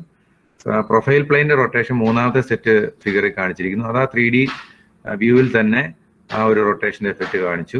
ഇനി അതൊരു 2D പ്ലെയിനാർ പേപ്പറിലേക്ക് നമ്മൾ വരച്ചു കഴിയുമ്പോൾ ആ ലേഔട്ട് ഈ രീതിയിലാണ് നമ്മുടെ മുന്നിൽ ഉണ്ടാവുക. XY ലൈനും VPയും HPയും PPയും, VPയിൽ ഫ്രണ്ട് വ്യൂ, HPയിൽ ടോപ്പ് വ്യൂ, PPയിൽ ലെഫ്റ്റ് സൈഡ്, റൈറ്റ് സൈഡിലെ PPയിൽ ലെഫ്റ്റ് സൈഡ് വ്യൂ. അപ്പോൾ ഫൈനലി പേപ്പറിൽ നമ്മൾ ഡ്രോയിങ് വരയ്ക്കേണ്ട ഒരു ലേഔട്ട് ഇതാണെന്ന് മനസ്സിലാക്കുക. ഈ കാണിച്ചിരിക്കുന്നത് ഇപ്പോൾ പറഞ്ഞ രണ്ട് ക്വാഡ്രന്റിൽ ഒബ്ജക്റ്റ് പ്ലേസ് ചെയ്ത് വരച്ചതിന്റെ റിസൾട്ടുകളാണ്. അവിടെ യൂസ് ചെയ്തിരിക്കുന്ന ഒബ്ജക്റ്റ് നോക്കുക.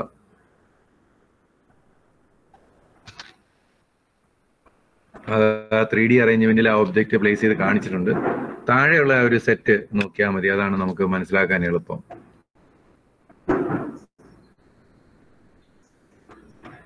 ഇവിടെ ഈ ഉപയോഗിച്ചിരിക്കുന്നത് ഞാനിപ്പോൾ അവിടെ ഹൈലൈറ്റ് ചെയ്തു, നിങ്ങൾ ശ്രദ്ധിക്കുക. ആ ഉപയോഗിച്ചിരിക്കുന്ന ഒബ്ജക്റ്റ് ഒരു കോണിന്റെ കട്ട് ചെയ്തിട്ടുള്ള ഒരു പീസാണ്. അതിന്റെ ആ അപ്പെക്സ് പോർഷൻ റിമൂവ് ചെയ്തിരിക്കുകയാണ്. ഇതിനെ ഫ്രസ്റ്റം ഓഫ് കോൺ എന്ന് വിളിക്കുക. അത് വെർട്ടിക്കലി അല്ല പ്ലേസ് ചെയ്തിരിക്കുന്നത്, അത് മറിച്ചിട്ടിരിക്കുന്ന പോലെ ഒരു പൊസിഷനിലാണ്. അപ്പൊ ഇങ്ങനെ ചെയ്തപ്പോൾ ഫ്രണ്ട് വ്യൂ ക്യാപ്ചർ ചെയ്തിരിക്കുന്നത് നേരത്തെ ഞാൻ കാണിച്ച ഫ്രണ്ട് വ്യൂ ഡയറക്ഷനിലല്ല. ഫ്രണ്ട് വ്യൂ ക്യാപ്ചർ ചെയ്തിരിക്കുന്നത് ഈ ഒരു ഡയറക്ഷനിലാണ്. അത് VP ആയിട്ട് ഫിക്സ് ചെയ്തിരിക്കുകയാണ്. അപ്പൊ താഴെയുള്ളത് HP ആണ്. അവിടെ ടോപ്പ് വ്യൂ ക്യാപ്ചർ ചെയ്തിട്ടുണ്ട്. ഫ്രണ്ട് വ്യൂ ഞാൻ ഈ പറഞ്ഞ ആരോ ഡയറക്ഷനിൽ ക്യാപ്ചർ ചെയ്തിട്ടുണ്ട്. അപ്പോൾ നോക്കുക, ഈ കാണിച്ചിരിക്കുന്നത് ഞാൻ ഇപ്പോൾ ടിക്ക് മാർക്ക് ഇട്ടിരിക്കുന്ന സർഫസ് സൈഡ് വ്യൂവിന്റെ സർഫസ് ആണ്. അവിടെ ഒബ്ജക്റ്റിന്റെ റൈറ്റ് സൈഡ് വ്യൂ ആണ് ക്യാപ്ചർ ചെയ്തിരിക്കുന്നത്. ആ ഒബ്ജക്റ്റിന്റെ റൈറ്റ് സൈഡ് വ്യൂ ഇങ്ങനെ 2 കോൺസെൻട്രിക് സർക്കിൾ ആയിരിക്കും. കാരണം നമ്മൾ ഈ കാണിച്ചിരിക്കുന്ന ഫ്രസ്റ്റം ഓഫ് കോൺ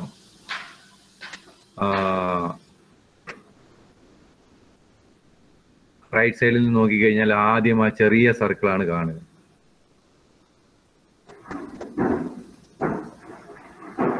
ഈ ഞാൻ യെല്ലോ കളറിൽ കാണിക്കുന്ന ഈ ഒരു ചെറിയ സർക്കിളാണ് ആദ്യം കാണുക.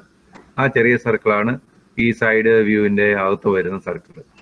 പിന്നെ ഈ റൈറ്റ് സൈഡിൽ നോക്കുന്നയാൾ ആ യെല്ലോ സർക്കിളിലുള്ള സർഫസ് മാത്രമല്ല കാണുന്നത്, അതിന്റെ ആ ബോട്ടം വലിയ സർക്കുലർ ബേസ് ഉണ്ട്. ആ ഒരു ഔട്ടർ സർക്കുലർ കർവേച്ചർ, ആ എഡ്ജസും കാണും. അതുകൊണ്ടാണ് ഔട്ടറിൽ മറ്റൊരു കോൺസെൻട്രിക് സർക്കിൾ പോലെയുള്ള ഇമേജ് ആ സൈഡ് വ്യൂവിൽ വന്നത്. ഇതിന്റെ സൈഡ് വ്യൂവിന്റെ പ്രത്യേകത ആ കോൺസെൻട്രിക് സർക്കിളാണ്. ഇത് ഫ്രണ്ട് വ്യൂ നോക്കുക. ഞാൻ ആരും ഇട്ടിരിക്കുന്ന ആ ഡയറക്ഷനുള്ള ഫ്രണ്ട് വ്യൂ നോക്കുക. റൈറ്റ് സൈഡിൽ ഒരു വെർട്ടിക്കൽ എഡ്ജ്, ലെഫ്റ്റ് സൈഡിൽ ഒരു വെർട്ടിക്കൽ എഡ്ജ്. റൈറ്റ് സൈഡിലുള്ള വെർട്ടിക്കൽ എഡ്ജ് ചെറുതാണ്, ലെഫ്റ്റ് സൈഡിലുള്ള വെർട്ടിക്കൽ എഡ്ജ് വലുതാണ്. അതിന് കാരണം ഫ്രസ്റ്റം ഓഫ് കോണിന്റെ ഡയമീറ്ററിന്റെ വ്യത്യാസമാണ്. ഇതാണ് റൈറ്റ് സൈഡിലുള്ള വെർട്ടിക്കൽ എഡ്ജ്. അതിന് വന്നിരിക്കുന്ന ഹൈറ്റിന്റെ മീനിങ് ഈ ഡയമീറ്റർ ആണ്, ഈ ചെറിയ സർക്കിളിന്റെ ഡയമീറ്റർ ആണ്. നിങ്ങൾ എല്ലാവരും അത് സ്ക്രീനിൽ ശ്രദ്ധിക്കുക. ഇനി ലെഫ്റ്റ് സൈഡിൽ ഒരു വെർട്ടിക്കൽ എഡ്ജും വന്നിട്ടുണ്ട്. അത് വളരെ ഹൈറ്റ് കൂടുതലാണ്, ഈ ഒരു ഹൈറ്റ്. അത് ഇതിന്റെ ബാക്ക് സൈഡിൽ ഒരു വലിയ സർക്കിൾ ഉണ്ടല്ലോ, അതിന്റെ ഡയമീറ്റർ ആണ്. അത് നമുക്ക് കാണത്തില്ല. ഇനി മുകളിൽ നിന്ന് താഴോട്ട് ഇൻക്ലൈൻഡ് എഡ്ജസേ വരികയുള്ളൂ. കാരണം ഇത് കോണിന്റെ ലാറ്ററൽ സർഫസിന്റെ റെപ്രസെന്റേഷൻ ആണ് ആ 2 ലൈനുകൾ. ഈ കാണുന്ന ഷേപ്പ് ഒരു ട്രപ്പിസോയിഡൽ ഷേപ്പാണ്. ഓപ്പോസിറ്റ് എഡ്ജസ് പാരലൽ ആയിട്ട് വരുന്ന അതർ 2 എഡ്ജസ് ഇൻക്ലൈൻഡ് ആയിട്ടുള്ള ട്രപ്പിസോയിഡൽ ഷേപ്പാണ് ഈ കാണിച്ചിരിക്കുന്നത്. അപ്പൊ ഇതിന്റെ ഫ്രണ്ട് വ്യൂവും ടോപ്പ് വ്യൂവും മാത്രം, ഫ്രണ്ട് വ്യൂവും സൈഡ് വ്യൂവും മാത്രം ശ്രദ്ധിക്കുക. ഇത് റെഡ് കളറിൽ ടിക്കിട്ടിരിക്കുന്നത് ഫ്രണ്ട് വ്യൂ, ബ്ലാക്ക് കളറിൽ ടിക്കിട്ടിരിക്കുന്നത് സൈഡ് വ്യൂ. ഈ ഫ്രണ്ട് വ്യൂവും സൈഡ് വ്യൂവുമാണ് താഴെ, ഏറ്റവും താഴെ ചെറുതായിട്ട് റിപ്പീറ്റ് ചെയ്ത് വെച്ചിരിക്കുന്നത് നിങ്ങൾക്ക് കാണാം. അപ്പൊ ഞാനത് ഹൈലൈറ്റ് ചെയ്തിട്ടുണ്ട്. ഫ്രണ്ട് വ്യൂവും സൈഡ് വ്യൂ. ഫ്രണ്ട് വ്യൂ അവിടെ ഇതിൽ ഏതാണ് ഫ്രണ്ട് വ്യൂ?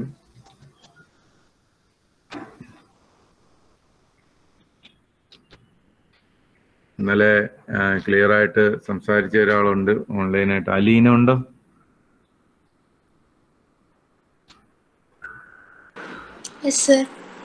ഞാനിപ്പോ താഴെ ഹൈലൈറ്റ് ചെയ്തിരിക്കുന്ന ഒരു ചെറിയ ഡ്രോയിങ് ഇല്ലേ, റിസൾട്ട്, അതിലേതാണ് ഫ്രണ്ട് വ്യൂ?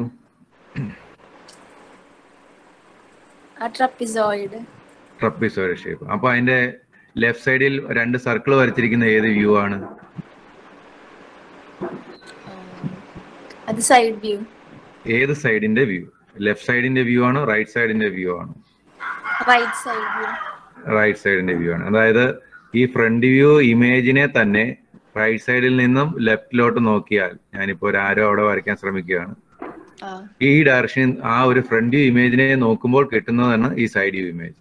അത് ആ റിയൽ ഒബ്ജക്റ്റ് ആ ഫസ്റ്റ് ക്വാഡ്രന്റിൽ പ്ലേസ് ചെയ്തിരിക്കുന്നിടത്ത് അത് മനസ്സിലാക്കാൻ പറ്റുന്നുണ്ടല്ലോ അല്ലേ? ഓക്കെ. അപ്പോ ഈ സെലക്ട് ചെയ്ത ഈ 2 സെറ്റ് ഇമേജ് ആണ് സിമ്പിൾ ആയിട്ട് യൂസ് ചെയ്യുന്നത്. ഇത് ഫസ്റ്റ് ക്വാഡ്രന്റ് യൂസ് ചെയ്തപ്പോൾ കിട്ടിയ സിമ്പിൾ ആണ്. അതുകൊണ്ട് ഇത് ഫസ്റ്റ് ആംഗിൾ പ്രൊജക്ഷന്റെ സിമ്പിൾ ആയിട്ടാണ് അറിയപ്പെടുന്നത്. ഫസ്റ്റ് ക്വാഡ്രന്റിൽ നമ്മൾ ഒബ്ജക്റ്റ് പ്ലേസ് ചെയ്തിട്ട് ഡ്രോയിങ് പ്രിപ്പയർ ചെയ്യുന്നതിനെയാണ് ഫസ്റ്റ് ആംഗിൾ പ്രൊജക്ഷൻ എന്ന് പറയുന്നത്. അലീന മ്യൂട്ട് ചെയ്തോളൂ. ഇത് തന്നെ തേർഡ് ക്വാഡ്രന്റിൽ സംഭവിച്ചിരിക്കുന്നതാണ് മുകളിൽ കാണിച്ചിരിക്കുന്നത്. തേർഡ് ക്വാഡ്രന്റിന്റെ ആ റൂം സ്പേസിന്റെ പ്രത്യേകത ടോപ്പിലാണ് ഹൊറിസോണ്ടൽ പ്ലെയിൻ HP, അത് നമുക്കറിയാം. ഇനി BP ഫസ്റ്റ് ക്വാഡ്രന്റിന്റെ കേസിൽ മുകളിലായതുകൊണ്ട് സെക്കൻഡ് ക്വാഡ്രന്റിന്റെ കേസിൽ താഴെയാണ്. അപ്പോൾ ഞാനിവിടെ എഴുതാം, ഇത് HP ആണ്, ഈ മുകളിലുള്ളത് HP ആണ്, ഇതാണ് VP. നിങ്ങൾക്ക് മാറിപ്പോകല്ലേ, ഇതാണ് VP. നമ്മളെ ഫസ്റ്റ് ക്വാഡ്രന്റിന്റെ കേസിലെ VP എന്ന് എഴുതുന്ന സർഫസ് ഞാൻ ഇവിടെ എഴുതുന്നുണ്ട് ഇപ്പോൾ. അത് മുകളിലോട്ടുള്ള വെർട്ടിക്കൽ വോളാണ്. അത് തന്നെ താഴേക്ക് എക്സ്റ്റെൻഡ് ചെയ്യുന്നതാണ് മുകളിൽ കാണിച്ചിരിക്കുന്ന VP. അപ്പോൾ HP-യും VP-യും ഇവിടെ കിട്ടി. പക്ഷെ ഇവിടെയും സിമ്പിളിന് വേണ്ടി HP-യിലെ ടോപ്പ് വ്യൂ ഉപയോഗിക്കുന്നില്ല, സൈഡ് വ്യൂ ഉണ്ടായിരിക്കുന്ന സർഫസ് മാത്രമാണ് എടുക്കുന്നത്. അതായത് ഞാൻ അവിടെ ടിക്ക് മാർക്ക് ഇടാം, ഈ ഒരു റിസൾട്ടും ഈ ഒരു റിസൾട്ടും, front view and side view. ഇവിടെ റൈറ്റ് സൈഡ് വ്യൂ തന്നെയാണ്. ഇവിടെ നോക്കുക, റൈറ്റ് സൈഡ് വ്യൂ റൈറ്റ് സൈഡിലുള്ള പ്രൊഫൈൽ പ്ലെയിനിലാണ് ഉണ്ടായിരിക്കുന്നത്. ആ ഒരു ലേഔട്ട് പ്രകാരം റിസൾട്ടിങ് ഇമേജസ് വരച്ചു കഴിയുമ്പോൾ ഇതാ ഞാൻ ഹൈലൈറ്റ് ചെയ്യുന്നു, ഈ ഒരു സിംബോളിക് റെപ്രസെന്റേഷൻ ആണ് അതിനുവേണ്ടി സെലക്ട് ചെയ്തിരിക്കുന്നത്. ഇവിടെ ഫ്രണ്ട് വ്യൂ ലെഫ്റ്റ് സൈഡിലുള്ള ട്രപ്പിസോയിഡൽ ഷേപ്പ് തന്നെയാണ്. മറ്റേ കേസിലും ഫ്രണ്ട് വ്യൂ ട്രപ്പിസോയിഡൽ ഷേപ്പ് തന്നെയായിരുന്നു. രണ്ടിടത്തും റൈറ്റ് സൈഡ് വ്യൂ ആണ് ആ കോൺസെൻട്രിക് സർക്കിൾ.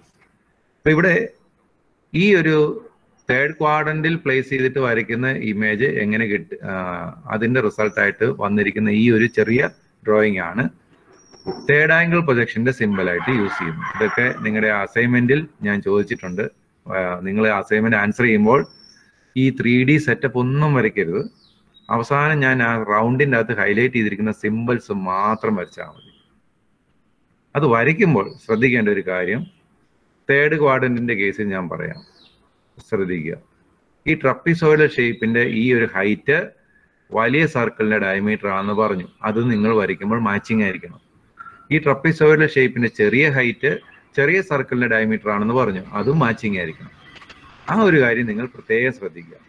കൂടാതെ മറ്റൊന്ന് ശ്രദ്ധിക്കേണ്ടത്, ഈ ചെറിയ ഹൈറ്റ് ഒരു സ്കെയിൽ വെച്ച് അലൈൻമെന്റ് നോക്കിക്കഴിഞ്ഞാൽ ആ സർക്കിളിന്റെ ടോപ്പും ബോട്ടവുമായിട്ട് ഇതുപോലെ അലൈൻഡ് ആയിരിക്കണം. വലിയ ഹൈറ്റ് ഒരു സ്കെയിൽ വെച്ച് അലൈൻമെന്റ് നോക്കിക്കഴിഞ്ഞാൽ വലിയ സർക്കിളിന്റെ ടോപ്പും ബോട്ടവുമായിട്ട് അലൈൻഡ് ആയിരിക്കണം. അതായത് ലെഫ്റ്റിലും റൈറ്റിലുമുള്ള ആ ഇമേജസ് അങ്ങോട്ടും ഇങ്ങോട്ടും എല്ലാ പോയിന്റ്സും അലൈൻഡ് ആയിരിക്കണം. ആ അലൈൻമെന്റ് ഉറപ്പാക്കാൻ വേണ്ടിയാണ് അവിടെ ഒരു ഹൊറിസോണ്ടൽ സെൻട്രൽ ലൈൻ ആദ്യം വരച്ചിരിക്കുന്നത്. അതൊരു ആക്സിസ് ലൈനാണ്. അത് ടൈപ്സ് ഓഫ് ലൈൻ എന്ന് പറയുന്ന ഒരു പേജ് നിങ്ങൾ അസൈൻമെന്റിന് വേണ്ടി നോക്കുക. അന്നേരം ആക്സിസ് ലൈൻ എങ്ങനെ വരയ്ക്കുന്നു അതിൽ കാണിക്കും. ഞാൻ ഇവിടെ വരച്ച് കാണിക്കാം. വലിയ ഡാഷ്, ചെറിയ ഡാഷ്, വലിയ ഡാഷ്, ചെറിയ ഡാഷ്. ഇതാണ് ആക്സിസ് ലൈൻ. ഒരു ഒബ്ജക്റ്റിന്റെ സെൻട്രൽ ലൈൻ ആയിട്ട് നമുക്ക് ഇമേജ് ചെയ്ത് വരയ്ക്കാൻ വേണ്ടി ഉപയോഗിക്കുന്ന ആക്സിസ് ലൈൻ. അവസാനത്തെ ഡാഷ് ചെറിയ ഡാഷ് വേണമായിരുന്നു. ഇങ്ങനെ ഒരു ആക്സിസ് ലൈൻ വരച്ചതിന് ശേഷം അതിനെ അവസാനത്തെ ഡാഷ് ഒന്ന് കറക്റ്റ് ചെയ്യാൻ പറ്റുമോ നോക്കട്ടെ.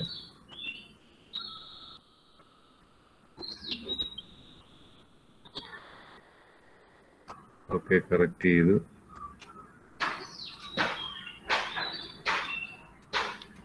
ഈ ചെറിയ ഡാഷില് ഒരു ക്രോസ് ഹെയർ ഡാഷ് കുറുകെ വരയ്ക്കുക, അതും ചെറിയ ഡാഷ് തന്നെ. അതിന്റെ മുകളിലോട്ടും ഈ പറയുന്ന കാര്യം റിപ്പീറ്റ് ചെയ്യുക, വലിയ ഡാഷ്, ചെറിയ ഡാഷ്. ഇത് 90 ഡിഗ്രിയിലാണ്, പെർപെൻഡിക്കുലർ ബൈസെക്ടർ പോലെയാണ് ഈ ആക്സിസ് ലൈനും വരച്ചിരിക്കുന്നത്. ഇങ്ങനെ വരച്ചു കഴിഞ്ഞപ്പോൾ ആ ചെറിയ ഡാഷസ് മീറ്റ് ചെയ്യുന്ന ക്രോസ് ഹെയർ പോയിന്റ്, ഒരു മീറ്റിംഗ് പോയിന്റ് കോമ്പസിന്റെ സെന്റർ ആക്കിക്കൊണ്ട് 2 കോൺസെൻട്രിക് സർക്കിൾസ് വരയ്ക്കുക. അതിന് ഒരു കൺവീനിയന്റ് ആയിട്ടുള്ള ഒരു ഡയമെൻഷൻ നിങ്ങൾക്ക് യൂസ് ചെയ്യാം. തീരെ ചെറുതാവില്ല, ഒരുപാട് വലുതുമാവില്ല. ഒരു എക്സാമ്പിൾ പറഞ്ഞു കഴിഞ്ഞാൽ അകത്തുള്ള സർക്കിളിന്റെ ഡയമീറ്റർ അല്ലെങ്കിൽ റേഡിയസ് തന്നെ പറയാം. റേഡിയസ് ഒരു 10 mm എടുത്താൽ പുറത്തുള്ള സർക്കിളിന്റെ റേഡിയസ് ഒരു 20 mm ഓർ 15 mm 20 mm ഇടയ്ക്കുള്ള ഏതെങ്കിലും ഒരു അളവ്. അത് അളക്കണമെന്ന് പോലുമില്ല, വെറുതെ കോമ്പസ് ആ ഒരു റിക്വയർഡ് ഗ്യാപ്പ് ആക്കിയിട്ട് ആദ്യത്തെ സർക്കിൾ വരയ്ക്കുക. രണ്ടാമത്തെ സർക്കിളും ആദ്യത്തെ സർക്കിളിനും ഇടയ്ക്ക് ഒരു സഫീഷ്യന്റ് ഗ്യാപ്പ് ഉണ്ടാക്കിക്കൊണ്ട് രണ്ടാമത്തെ സർക്കിൾ വരയ്ക്കുക. ഇത്രയും ചെയ്താൽ മതി. പക്ഷേ എന്നിട്ട് ഈ ട്രപ്പിസോയിഡൽ വരയ്ക്കുമ്പോൾ നിങ്ങൾ സ്കെയിൽ കൊണ്ട് ഒന്ന് അലൈൻമെന്റ് നോക്കണം. അങ്ങനെ അലൈൻമെന്റ് നോക്കിയിട്ട് ട്രപ്പിസോയിഡിന്റെ ഈ ചെറിയ വെർട്ടിക്കൽ വരയ്ക്കാവുള്ളൂ. അത് ആക്സിസ് ലൈനിൽ നിന്ന് മുകളിലോട്ടും താഴോട്ടും ഈക്വലി ആയിരിക്കണം. അങ്ങനെയല്ലേ അത് വരികയുള്ളൂ. സർക്കിൾ അങ്ങനെയാണല്ലോ ഉണ്ടാവുന്നത്. അതിനുശേഷം വലിയ സർക്കിളിന്റെ അലൈൻമെന്റ് ഇവിടേക്ക് ഒന്ന് എക്സ്റ്റെൻഡ് ചെയ്യുക. എക്സ്റ്റെൻഡ് ചെയ്തിട്ട് ഒരു ചെറിയ വെർട്ടിക്കലിൽ നിന്നും വലിയ വെർട്ടിക്കലിലേക്ക് സഫീഷ്യന്റ് ഗ്യാപ്പ് അപ്ലൈ ചെയ്തുകൊണ്ട് അവിടെ ഒരു വെർട്ടിക്കൽ വരയ്ക്കുക. വരച്ചു കഴിഞ്ഞാൽ നിങ്ങൾക്ക് സ്കെയിൽ കൊണ്ട് ഇങ്ങനെ ഈസി ആയിട്ട് ജോയിൻ ചെയ്യാം. ഞാൻ എല്ലാം റെഡ് കളർ കൊണ്ട് വരച്ച് കാണിച്ചപ്പോൾ നിങ്ങൾക്ക് ഒരു അപ്പിയറൻസ് വൈസ് നന്നായിട്ട് തോന്നി കാണൂല. പക്ഷെ ഈ ഹൊറിസോണ്ടൽ അലൈൻമെന്റ് പെൻസിൽ കൊണ്ട് വരയ്ക്കണ്ട, അത് നിങ്ങൾ സ്കെയിൽ ഉപയോഗിച്ച് കണ്ടെത്തിയാൽ മതി, ഫെച്ച് ചെയ്ത് കണ്ടെത്തിയാൽ മതി. അങ്ങനെ ചെയ്തു കഴിഞ്ഞാൽ ആ ഹൊറിസോണ്ടൽ ലൈൻസ് ഒക്കെ അവോയ്ഡ് ചെയ്യാൻ പറ്റും. പക്ഷേ ആ centre axis line horizontal and vertical വേണം. എന്നിട്ട് വേണം ആ കോമ്പസ് ഉപയോഗിച്ച് 2 കോൺസെൻട്രിക് സർക്കിൾ വരയ്ക്കാനും അതിന്റെ സൈഡിലേക്ക് മാറ്റി ട്രപ്പീസോയിഡ് ഷേപ്പ് വരയ്ക്കാൻ. ഇത് തേർഡ് ക്വാഡ്രന്റിന്റെ സിമ്പിൾ ആണ്, തേർഡ് ആംഗിൾ പ്രൊജക്ഷൻ സിമ്പിൾ. ഇതുപോലെ തന്നെ ഫസ്റ്റ് ആംഗിൾ പ്രൊജക്ഷൻ സിമ്പിളും വരയ്ക്കുക. അങ്ങനെ നന്നായിട്ട് ആ സിമ്പിൾ ഒന്ന് വരയ്ക്കുക. ഈ സിമ്പിള് ഡ്രോയിങ് ഷീറ്റിൽ ഉപയോഗിക്കാനുള്ളതാണ്, നമുക്കതൊന്നും ആവശ്യം വരുന്നില്ല. ഞാൻ പറഞ്ഞല്ലോ, വലിയ സൈസിലുള്ള ഡ്രോയിങ് ഷീറ്റിൽ ഒരാൾ ഒരു എഞ്ചിനീയർ ഡ്രോയിങ് പ്രിപ്പയർ ചെയ്യുമ്പോൾ ഏത് ക്വാഡ്രന്റ് ബേസിലുള്ള പ്രൊജക്ഷൻ മെത്തേഡാണ് യൂസ് ചെയ്തതെന്ന് അത് റീഡ് ചെയ്യുന്ന ഒരാൾക്ക് അറിയേണ്ട ഒരു ആവശ്യമുണ്ട്, ഡ്രോയിങ് കാണുന്ന ഒരാൾക്ക്. അതിനു വേണ്ടി ആ ഡ്രോയിങ് വരച്ച ആള്, ഞാൻ നേരത്തെ പറഞ്ഞല്ലോ, ഡ്രോയിങ് ഷീറ്റിന്റെ ഒരു ബോട്ടം കോർണറിൽ ടൈറ്റിൽ ബ്ലോക്ക് ഉപയോഗിക്കുന്നുണ്ട്. ആ ടൈറ്റിൽ ബ്ലോക്കിൽ ഈ സിമ്പിള് വരച്ചിടും, നന്നായിട്ട് വരച്ചു വെക്കും. അപ്പോൾ ഡ്രോയിങ്സ് നല്ല നല്ല ഇൻസ്ട്രുമെന്റ്സ് യൂസ് ചെയ്താണല്ലോ വരയ്ക്കുന്നത്, അതുപോലെ തന്നെ ഇൻസ്ട്രുമെന്റ് യൂസ് ചെയ്ത് ഈ സിമ്പിളും വരച്ചു വെക്കും. അപ്പോൾ ആ സിമ്പിൾ കാണുമ്പോൾ ഒരാൾക്ക് മനസ്സിലാവും ഇത് ഫസ്റ്റ് ആംഗിൾ മെത്തേഡ് ഉപയോഗിച്ച് വരച്ചതാണ്, ഫസ്റ്റ് ആംഗിൾ പൊസിഷൻ ഉപയോഗിച്ച് വരച്ചതാണ്, അല്ലെങ്കിൽ തേർഡ് ആംഗിൾ പൊസിഷൻ ഉപയോഗിച്ച് വരച്ചതാണെന്ന് കാണുന്ന ആളുകൾക്ക് മനസ്സിലാവും. ഇതാണ് നിങ്ങളുടെ അസൈൻമെന്റിന്റെ ഒരു ഭാഗം. ഈ സിമ്പിൾസ് മാത്രം വരയ്ക്കുക. ഞാൻ ആവർത്തിച്ച് പറയുന്നു, സിമ്പിൾസ് മാത്രം വരയ്ക്കുക. ഇതാണ് ആ സിമ്പിൾസ് എന്ന് ഹൈലൈറ്റ് ചെയ്ത് വരച്ചിരിക്കുകയാണ്. അങ്ങോട്ടും ഇങ്ങോട്ടും അലൈൻമെന്റ് ശ്രദ്ധയോടെ മനസ്സിലാക്കി ചെയ്യണമെന്ന് മാത്രം.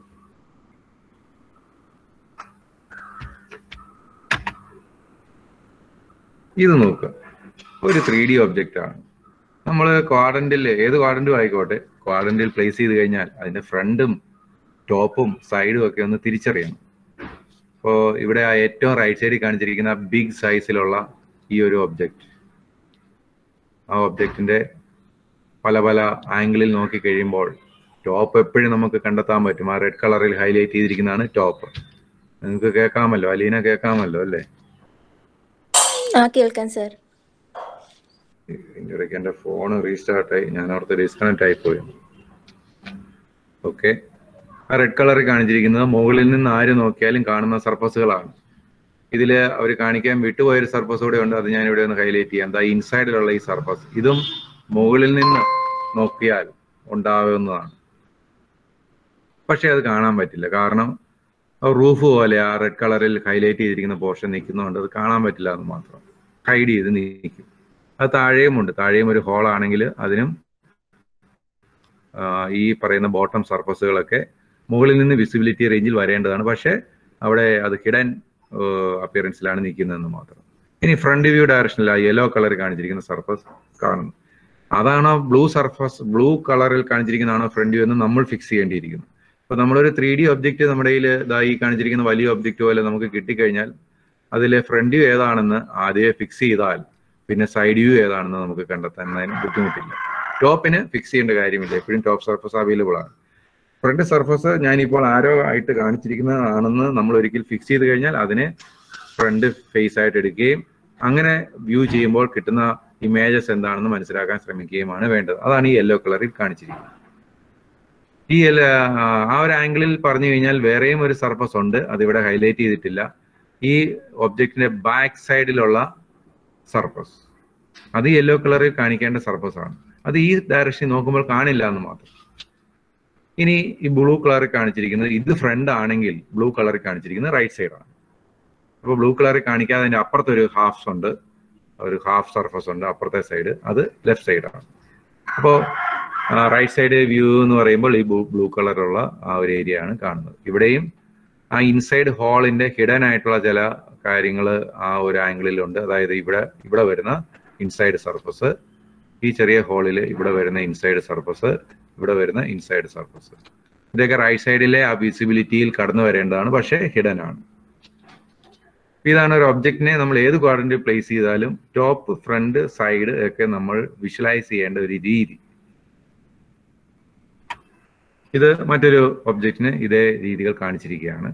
ടോപ്പ് റെഡ് കളറിൽ, ഫ്രണ്ട് യെല്ലോ കളറിൽ, ബ്ലൂ, റൈറ്റ് സൈഡ് നിന്ന് നോക്കുമ്പോഴുള്ള വിഷ്വലൈസേഷനാണ്. അപ്പോൾ ഫ്രണ്ട് ഇവിടെയും ദ യെല്ലോ കളർ കാണിച്ചിരിക്കുന്ന ആ ഒരു ആംഗിൾ നോക്കുന്നതാണെന്ന് ഫിക്സ് ചെയ്തതിന് ശേഷമാണ് ഈ ഒരു സെലക്ഷൻ നടത്തുന്നത്. ഇനി നോക്കുക ഫസ്റ്റ് ആംഗിൾ പ്രൊജക്ഷൻ എങ്ങനെ ചെയ്യുന്നു. ഫസ്റ്റ് ക്വാഡ്രന്റിൽ ഒരു ഒബ്ജക്റ്റിനെ പ്ലേസ് ചെയ്തിട്ട് എങ്ങനെയാണ് ഡിഫറെന്റ് സ്ക്രീൻസിൽ എച്ച് പിയിലും വി പിയിലും പി പിയിലും ഇമേജസ് ക്യാപ്ചർ ചെയ്യുന്നത് എന്നൊന്നും നോക്കാം. ഇതാണ് ഞാൻ സെലക്ട് ചെയ്യുന്ന ഒബ്ജക്റ്റ്. ഒരു മാച്ച് ബോക്സ് പോലെ ഒരു ചെറിയൊരു ക്യൂബോയിഡ്, ഹൈറ്റ് കൂടുതലുള്ള ഒരു ക്യൂബോയിഡ്. ഇതാണ് ഒബ്ജക്റ്റ്.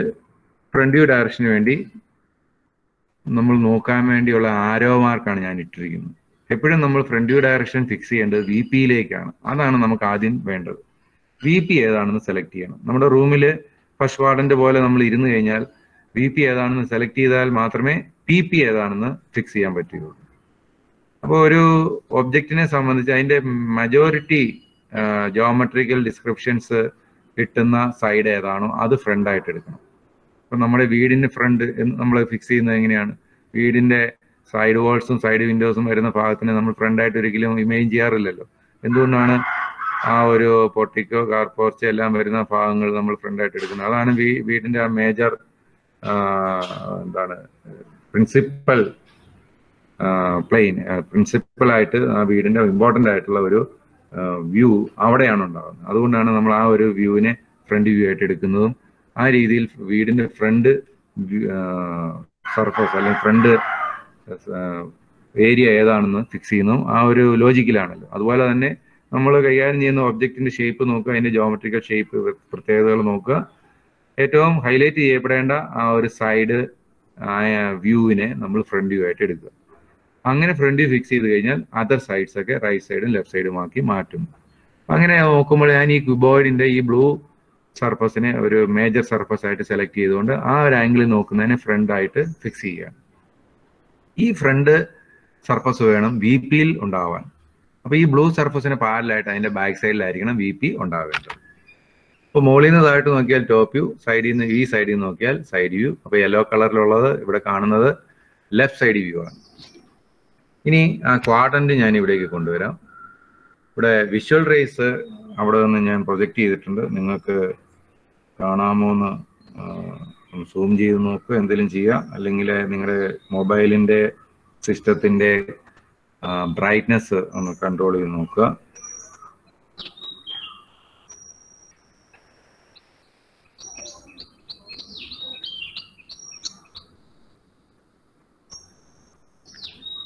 ഒബ്ജക്റ്റിൽ നിന്നും 4 കോർണറിൽ നിന്നും 4 വിഷ്വൽ റേസ് ട്രാവൽ ചെയ്യുന്നതായിട്ട് ഞാൻ ഇവിടെ ഒരു വിഷ്വലൈസേഷൻ കാണിച്ചിട്ടുണ്ട്. കാണാൻ പറ്റുമോ?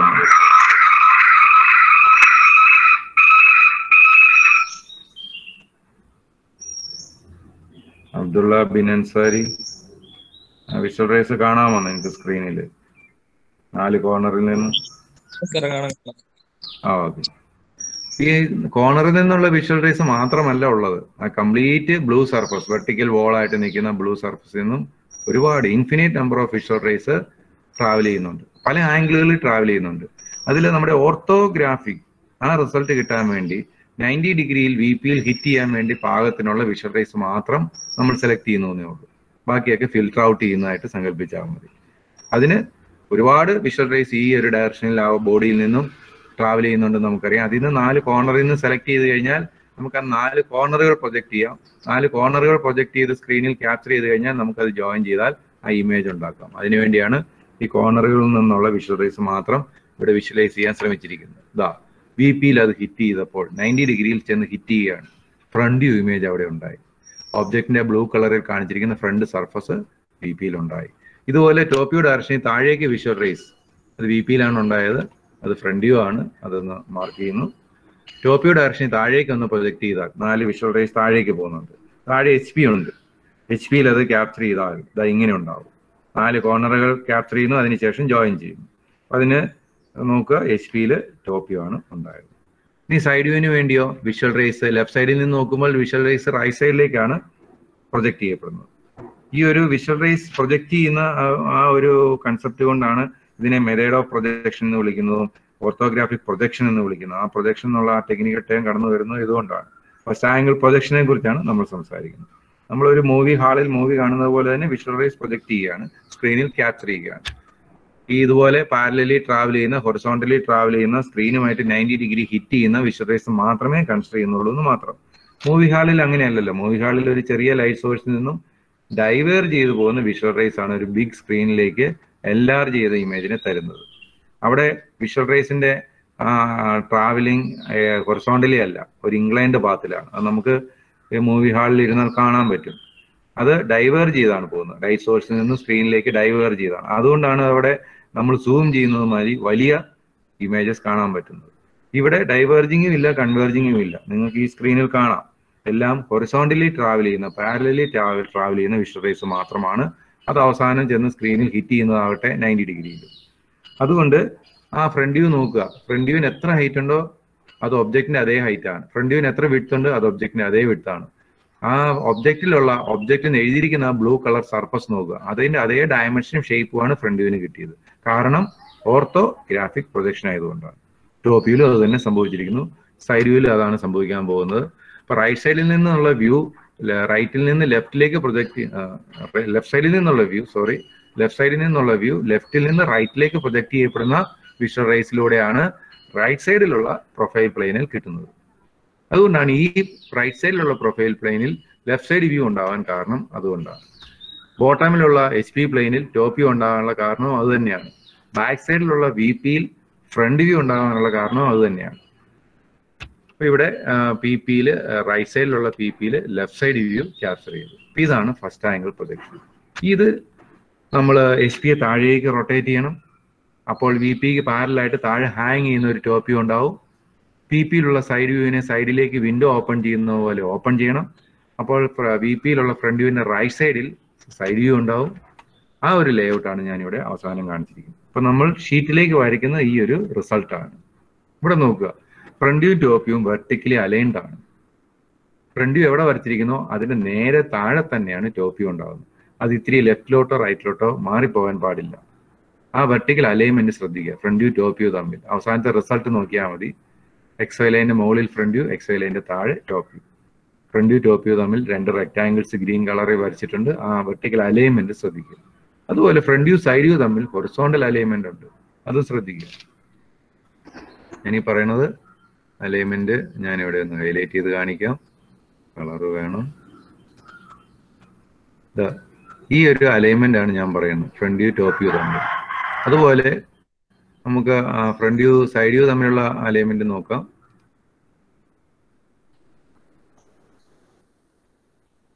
Top to top, bottom to bottom, ഈ ഒരു അലൈൻമെന്റ്. ഇനിയുമുണ്ട്, സൈഡ് വ്യൂവും ടോപ്പ് വ്യൂവും തമ്മിൽ അലൈൻമെന്റ് ഉണ്ട്. അത് നിങ്ങൾക്ക് ഇവിടെ എത്രത്തോളം മനസ്സിലാക്കാൻ പറ്റുമെന്ന് എനിക്ക് അറിഞ്ഞൂടെ, എന്നാലും ഞാനത് ഒന്ന് കാണിച്ചു തരാൻ ശ്രമിക്കാം. സൈഡ് വ്യൂ യെല്ലോ കളർ സ്ക്രീനിലാണ്, അതൊന്ന് താഴേക്ക് പ്രൊജക്ട് ചെയ്യുക. ഇവിടെ ഒരു ജംഗ്ഷൻ ഉണ്ടല്ലോ, ഞാൻ ആ ജംഗ്ഷൻ ഒന്ന് ഗോൾഡൻ കളറിൽ ഹൈലൈറ്റ് ചെയ്തിട്ടുണ്ട്. അവിടെ കോമ്പസ് അപ്ലൈ ചെയ്തിട്ട് ഈ താഴോട്ട് പ്രൊജക്ട് ചെയ്തതിനെ ഒന്ന് റൊട്ടേറ്റ് ചെയ്യുക. ദെൻ ഹൊറിസോണ്ടലി പ്രൊജക്ട് ചെയ്യുക, ടോപ്പ് വ്യൂവിന്റെ ടോപ്പിലെത്തും. ഇനി സൈഡ് വ്യൂവിന്റെ റൈറ്റ് സൈഡിനെ ഒന്ന് ഞാൻ വെർട്ടിക്കലി ഡൗൺവേർഡ് പ്രൊജക്ട് ചെയ്യുകയാണ്. അത് നേരത്തെ പറഞ്ഞ അതേ സെന്റർ പോയിന്റ് ഉപയോഗിച്ച് കോമ്പസ് ആക്ഷനിലൂടെ റൊട്ടേറ്റ് ചെയ്താൽ അത് ഇവിടെ വരും. ദെൻ ഹൊറിസോണ്ടലി പ്രൊജക്ട് ചെയ്ത് കഴിഞ്ഞാൽ ടോപ്പ് വ്യൂവിലെത്തും. ഇതാണ് സൈഡ് വ്യൂവും ടോപ്പ് വ്യൂവും തമ്മിലുള്ള അലൈൻമെന്റ്. ത്രൂ റൊട്ടേഷൻ ആണ് അലൈൻമെന്റ്. ആ റൊട്ടേഷന്റെ കോമ്പസ് അപ്ലൈ ചെയ്യുന്ന സെന്റർ പോയിന്റ് ഞാൻ ഗോൾഡൻ കളറിൽ ഹൈലൈറ്റ് ചെയ്തിരിക്കുന്ന ജംഗ്ഷനാണ്. അത് എന്ത് ജംഗ്ഷനാണ്? XY ലൈനും വെർട്ടിക്കലായിട്ട് XY ലൈൻ പോലെയുള്ള ഒരു സെപ്പറേഷൻ ലൈൻ ഉണ്ട്. അവ രണ്ടും തമ്മിലുള്ള ജംഗ്ഷനാണ്, മീറ്റിംഗ് പോയിന്റ് ആണ് ഈ കോമ്പസ് അപ്ലൈ ചെയ്യാൻ വേണ്ടി ഉപയോഗിച്ചത്. ഇവിടെ വെർട്ടിക്കലായിട്ടുള്ള ലൈനിന് വേണമെങ്കിൽ YZ എന്ന് പേരിടാം, YZ. ഈ XY ലൈൻ എങ്ങനെയാണ് ഉണ്ടായത്? SP എന്ന X പ്ലെയിനും VP എന്ന Y പ്ലെയിനും മീറ്റ് ചെയ്തപ്പോൾ ഉണ്ടായതാണല്ലോ XY ലൈൻ. അതുപോലെ സൈഡ് പ്ലെയിനിന്റെ കാര്യം നോക്കിക്കഴിഞ്ഞാൽ അതൊരു Z പ്ലെയിൻ ആണ്. അപ്പൊ X പ്ലെയിനും Z പ്ലെയിനും കൂടെ ചേരുമ്പോൾ ആക്ച്വലി ഈ താഴെ XZ ലൈൻ ഉണ്ടാവും. Y പ്ലെയിനും Z പ്ലെയിനും കൂടെ ചേരുമ്പോൾ മുകളില് YZ ലൈനും ഉണ്ടാവും. അപ്പൊ ഈ വെർട്ടിക്കൽ ലൈൻ രണ്ട് ലൈനിന്റെ കോമ്പിനേഷൻ ആണ്, XZ ലൈനും താഴെ മുകളിൽ YZ ലൈനും. അതിന് പകരം കമ്പൈൻഡ് ആയിട്ട് ഒറ്റ നെയിം ഇട്ടാൽ മതി. അതൊന്നെങ്കിൽ XZ എന്ന് ടോപ്പ് ടു ബോട്ടം ഇടാം, അല്ലെങ്കിൽ YZ എന്ന് ഞാനിപ്പോൾ കാണിച്ചിരിക്കുന്ന പോലെ ടോപ്പ് ടു ബോട്ടം ഇടാം. അപ്പോൾ ഹൊറിസോണ്ടലി ഫ്രണ്ട് വ്യൂ ടോപ്പിനെ സെപ്പറേറ്റ് ചെയ്യാൻ ഒരു XY ലൈൻ ഉണ്ട്, വെർട്ടിക്കലി ഫ്രണ്ട് വ്യൂ സൈഡ് വ്യൂവിനെ സെപ്പറേറ്റ് ചെയ്യാൻ ഒരു YZ ഓർ XZ ലൈൻ ഉണ്ട്. അതാണ് ആ VP HP PPA സെപ്പറേറ്റ് ചെയ്യുന്ന ആ കോർണർ എഡ്ജസ്. ആ 3D റൂമിന്റെ നിങ്ങൾക്കറിയാം, നിങ്ങളുടെ റൂമിൽ നോക്കിയാൽ അറിയാം, ഫ്ലോറും വോളും തമ്മിൽ മീറ്റ് ചെയ്യുന്ന ഒരു ജംഗ്ഷൻ ഉണ്ടല്ലോ. അത് നിങ്ങൾ സെലക്ട് ചെയ്ത HPയും VPയും മീറ്റ് ചെയ്യുന്ന ആ ജംഗ്ഷനാണ് XY. അതുപോലെ സൈഡ് വോൾ നിങ്ങളുടെ റൂമിലുണ്ട്. ആ സൈഡ് വോളും ഗ്രൗണ്ടും തമ്മിൽ മീറ്റ് ചെയ്യുന്ന ഒരു ജംഗ്ഷൻ നിങ്ങൾക്ക് കാണാം. സൈഡ് വോളും VPയും തമ്മിൽ മീറ്റ് ചെയ്യുന്ന ഒരു ജംഗ്ഷൻ നിങ്ങൾക്ക് കാണാം. അതൊക്കെയാണ് ഞാനിപ്പോൾ സംസാരിച്ച ഈ സെപ്പറേഷൻ ലൈൻസ്. ഇതാണ് ഫസ്റ്റ് ആംഗിൾ പ്രൊജക്ഷന്റെ മെത്തേഡും ഇമേജ് ക്യാപ്ചർ ചെയ്യുന്ന രീതികളും. നിങ്ങൾ ഈ ഒരു PPT, ഇതൊരു ആനിമേറ്റഡ് PPT ആണ്. ഇത് വീണ്ടും എടുത്ത് ട്രൈ ചെയ്ത് നോക്കുകയോ അല്ലെങ്കിൽ ആ വീഡിയോയിൽ വീണ്ടും അത് കണ്ടുപഠിക്കാൻ ശ്രമിക്കുകയോ വേണം. ഇനി PPT നിങ്ങൾക്ക് പിന്നീട് ഷെയർ ചെയ്യുന്നതായിരിക്കും. ഈ വീഡിയോ ഡെയിലി അവൈലബിൾ ആണല്ലോ. അപ്പം നിങ്ങൾ വീണ്ടും ഈ ഒരു ഫസ്റ്റ് ആംഗിൾ പ്രൊജക്ഷൻ കൺസെപ്റ്റ് ഒക്കെ നോക്കി കണ്ട് മനസ്സിലാക്കുക. അടുത്തത് തേർഡ് ആംഗിൾ പ്രൊജക്ഷനിലേക്ക് ഒന്ന് പോവാം. നമ്മൾ ചെയ്യുന്ന കാര്യമല്ല, ഇത് യൂറോപ്യൻ കൺട്രീസ് ഒക്കെ ചെയ്യുന്നത്, പല കൺട്രീസ് ഇങ്ങനെയാണ് ചെയ്യുന്നത്. നമ്മൾ പോയിന്റിന്റെ പ്രൊജക്ഷൻ എല്ലാ ക്വാഡ്രന്റിലും ചെയ്യാൻ പ്രാക്ടീസ് ചെയ്യുന്നുണ്ട്. ഫസ്റ്റും തേർഡും മാത്രമല്ല, സെക്കൻഡും ഫോർത്തിലും ഒക്കെ ചെയ്യും. ലൈനിന്റെ പ്രൊജക്ഷനും നമുക്ക് അങ്ങനെയൊക്കെ ചെയ്യാം. സെക്കൻഡ് മൊഡ്യൂളിലേക്ക് കയറുമ്പോൾ സോളിഡ്സിന്റെ പ്രൊജക്ഷൻ ആവും. അവിടെ എത്തിക്കഴിയുമ്പോൾ നമ്മൾ പ്യുവർലി ഫസ്റ്റ് ആംഗിൾ പ്രൊജക്ഷനിൽ മാത്രമേ സ്റ്റിക്ക് ഓൺ ചെയ്യുള്ളൂ. നമ്മുടെ BIS സ്റ്റാൻഡേർഡ് അനുസരിച്ചായിരിക്കും നമ്മൾ പിന്നീടുള്ള ചാപ്റ്ററുകളൊക്കെ പഠിക്കുക. അപ്പോൾ നമുക്ക് അതൊക്കെ ഒന്ന് മനസ്സിലാക്കണമെങ്കിൽ ഫസ്റ്റ് ആംഗിൾ പ്രൊജക്ഷൻ മെത്തേഡ് മാത്രം കണ്ടാൽ പോരാ, തേർഡ് ആംഗിൾ പ്രൊജക്ഷൻ മെത്തേഡും കാണണം. സെക്കൻഡ് ആംഗിൾ പ്രൊജക്ഷൻ മെത്തേഡ് ഉണ്ട്. അതായത് സെക്കൻഡ് ക്വാഡ്രന്റിൽ ഒബ്ജക്റ്റ് പ്ലേസ് ചെയ്തിട്ട് ഇമേജ് ക്യാപ്ചർ ചെയ്യുക, ഫോർത്ത് ക്വാഡ്രന്റിൽ ഇമേജ് പ്ലേസ് ചെയ്തിട്ട് ഒബ്ജക്റ്റ് പ്ലേസ് ചെയ്യുകയും ഇമേജ് ക്യാപ്ചർ ചെയ്യുകയും ചെയ്യുക. ഇങ്ങനെയുള്ള പല പല മെത്തേഡ്സ് ഓഫ് പ്രൊജക്ഷൻസ് മനസ്സിലാക്കിയാൽ ഏത് ക്വാഡ്രന്റിൽ ഒബ്ജക്റ്റ് പ്ലേസ് ചെയ്താലും നമുക്ക് ഡ്രോ ചെയ്യാനുള്ള ഒരു കപ്പാസിറ്റിയിലേക്ക് എത്തും. പക്ഷേ അവസാനം നമുക്ക് ഫസ്റ്റ് ക്വാഡ്രന്റ് മെത്തേഡ് മാത്രം യൂസ് ചെയ്താൽ മതിയാവും. ഇത് നോക്കുക, തേർഡ് ക്വാഡ്രന്റിൽ എന്താ സംഭവിക്കുന്നത്. ഈ എടുത്തിരിക്കുന്ന തേർഡ് ക്വാഡ്രന്റിലെ ഒരു HP ആണോ? അല്ല, ഞാൻ ഒബ്ജക്റ്റ് പ്ലേസ് ചെയ്യാൻ വേണ്ടി ഒരു ഗ്രൗണ്ട് അവിടെ വരച്ചെന്നേ ഉള്ളൂ. നേരത്തെ സെയിം ഒബ്ജക്റ്റ് തന്നെ. ഇനി മുകളിൽ തേർഡ് ക്വാഡ്രന്റിന് എപ്പോഴും HP മുകളിലാണ്. അതൊരു കണ്ണാടി പോലെ ട്രാൻസ്പെറന്റ് ആയിട്ട് ഇവിടെ കാണിച്ചിരിക്കുന്നു. എന്നാലേ അതിന്റെ താഴെ ഇരിക്കുന്ന ഒബ്ജക്റ്റിനെ നമുക്ക് കാണാൻ പറ്റുള്ളൂ. അപ്പോൾ ഒരു transparent HP, negative side HP ആണ്. തേർഡ് ക്വാഡ്രന്റ് നിങ്ങൾക്ക് ഇമേജിൻ ചെയ്യാമല്ലോ, -X ആക്സിസ് ആണല്ലോ അവിടെ വരിക.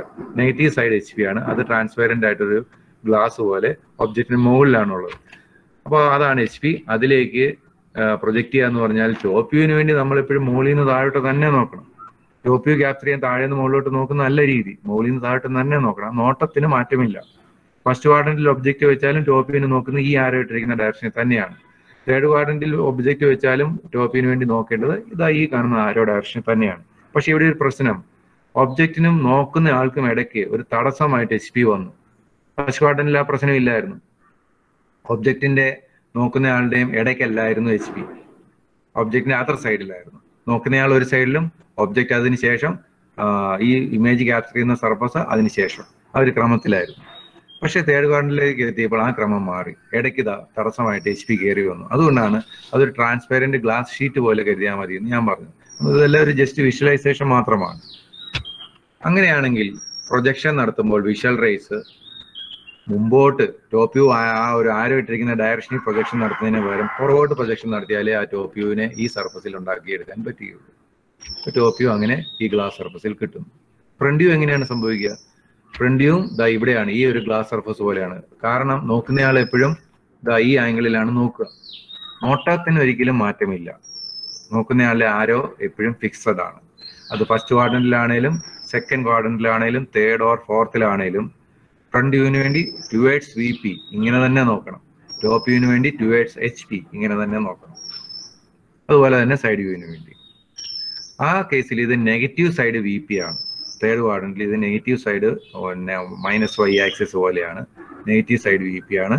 നോക്കുന്ന ആൾക്കും ഒബ്ജക്റ്റിനും ഇടയ്ക്കാണ് ആ VP വരുന്നത്. അതൊരു ഗ്ലാസ് സർഫസ് പോലെ ഇമേജ് ചെയ്ത് കഴിഞ്ഞാൽ റിവേഴ്സ് പ്രൊജക്ഷനിലൂടെ ഫ്രണ്ട് വ്യൂ അതിൽ ക്യാപ്ചർ ചെയ്യാൻ പറ്റും.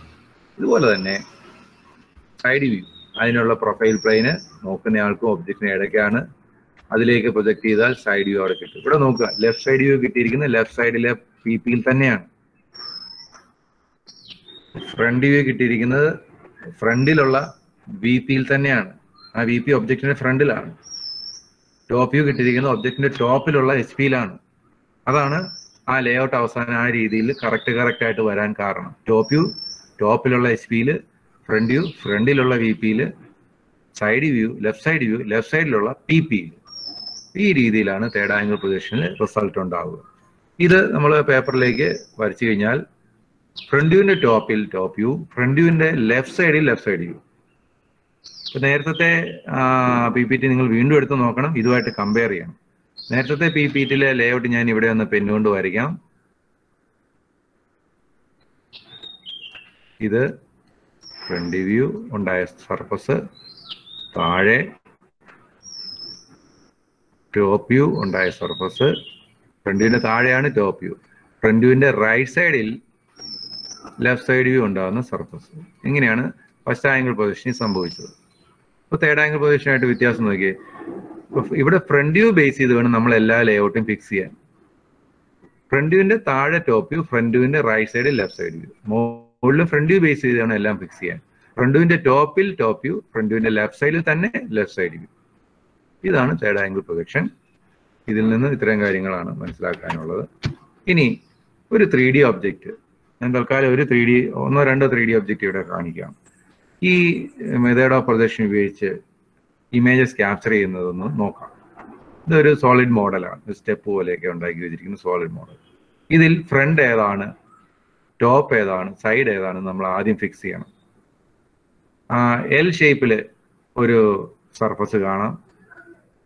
സ്റ്റെപ്പ് പോലെയുള്ള ഒരു L ഷേപ്പിൽ പിങ്ക് കളറിൽ മറ്റൊരു സർഫസ് കാണാം. L ഷേപ്പിൽ നിങ്ങൾക്ക് ബ്ലൂ സർഫസ്, കൂടാതെ സ്റ്റെപ്പിന്റെ വെർട്ടിക്കൽ ബ്ലൂ സർഫസുകൾ അഡീഷണലി കാണാം. പിങ്ക് കളറിൽ വേറൊരു സൈഡ് സർഫസുകൾ കാണാം.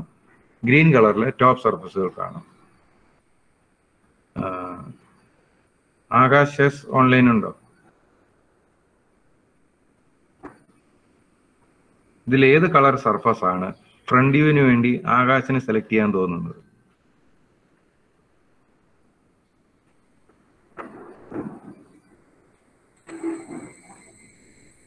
ഹലോ ആകാശ്, ചാറ്റ് ബോക്സിലേലും ആ കളർ ടൈപ്പ് ചെയ്യും.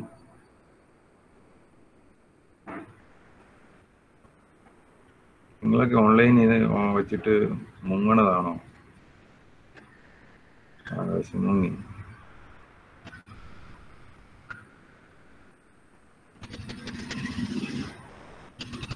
അലീനിയ and Thomas.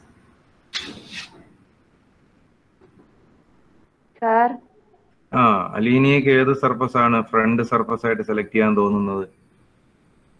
Blue colour, L shape ഒക്കെ കാണുന്നത് അല്ലേ? വേറൊരാള് നോക്കിയാൽ പിങ്ക് സർഫസിനെ സെലക്ട് ചെയ്തിരിക്കും കേട്ടോ. അപ്പോ ഫ്രണ്ട് വ്യൂവിന് വേണ്ടി നമുക്ക് ഏതെങ്കിലും ഒരെണ്ണത്തിനെ ഫിക്സ് ചെയ്യുക, എന്നിട്ട് സൈഡ് വ്യൂ ഏതാണെന്ന് എന്നിട്ടാണ് നമുക്ക് തിരിച്ചറിയാൻ പറ്റുക. അപ്പൊ ബ്ലൂ സർഫസിനെ ഫ്രണ്ട് വ്യൂ സർഫസ് ആക്കിയാൽ പിങ്ക് സർഫസ് ലെഫ്റ്റ് സൈഡ് വ്യൂവിൽ കിട്ടുന്നതാണോ റൈറ്റ് സൈഡ് വ്യൂവിൽ കിട്ടുന്നതാണോ? Right side view. ഓക്കെ. മറ്റൊരാൾ പിങ്ക് സർഫസ് ഫ്രണ്ട് വ്യൂ ആക്കിയാൽ അലീനിയയുടെ ബ്ലൂ സർഫസ് ഏത് സൈഡ് വ്യൂ ആയിരിക്കും? ലെഫ്റ്റ്. അത് നമ്മുടെ കോമൺ സെൻസിൽ നമുക്ക് ഫിക്സ് ചെയ്യാവുന്ന കാര്യങ്ങളേ ഉള്ളൂ. ഓക്കെ, നോട്ട് ചെയ്തോളൂ. ഇവിടെ നോക്കുക, ഞാൻ ഈ എടുത്ത എക്സാമ്പിളിൽ ഏത് സർഫസ് എടുത്തിരിക്കുന്നത് നോക്കുക. പിങ്ക് സർഫസ് എടുത്തിരിക്കുന്നത്. അതിനുവേണ്ടിയാണ് ഈ ഫസ്റ്റ് ഈ ആരോ കാണിച്ചിരിക്കുന്നത്. അപ്പൊ ഈ പിങ്ക് സർഫസിന്റെ ബാക്കിൽ VP ഉണ്ടാവും, അതിലേക്കാണ് ഫ്രണ്ട് വ്യൂ ഉണ്ടാകുന്നത്. നോക്കാം, ഫ്രണ്ട് വ്യൂയിലേക്ക് പ്രൊജക്ട് ചെയ്യാണ്. VP-യിൽ ക്യാപ്ചർ ചെയ്ത പിങ്ക് സർഫസുകളുടെ മാത്രം ഇമേജ് ഇതാണ്. അപ്പോ രണ്ട് പിങ്ക് സർഫസുകൾ ഉണ്ടല്ലോ. ഫസ്റ്റ് പിങ്ക് സർഫസ് ഏറ്റവും ഫ്രണ്ടിലുള്ളത്, സെക്കൻഡ് പിങ്ക് സർഫസ് ആ ഇൻസൈഡിലുള്ളത്. ഇത് രണ്ടും കൂടെ ചേർന്നാണ് ഫ്രണ്ട് വ്യൂ ഉണ്ടായിരിക്കുന്നത്. ആ രണ്ട് പിങ്ക് സർഫസുകൾ തമ്മിൽ ഒരു സെപ്പറേഷൻ ഉണ്ട്, അതാണ് സ്റ്റെപ്പ്. ആ ഗ്യാപ്പ് എത്രയാണെന്ന് ഫ്രണ്ട് വ്യൂവിൽ അറിയാനേ പറ്റുന്നില്ല. അവിടെ സ്റ്റെപ്പ് പോലെ പ്രതീതി ഉണ്ടെന്നുള്ള വര അവിടെ വന്നിട്ടുണ്ട്.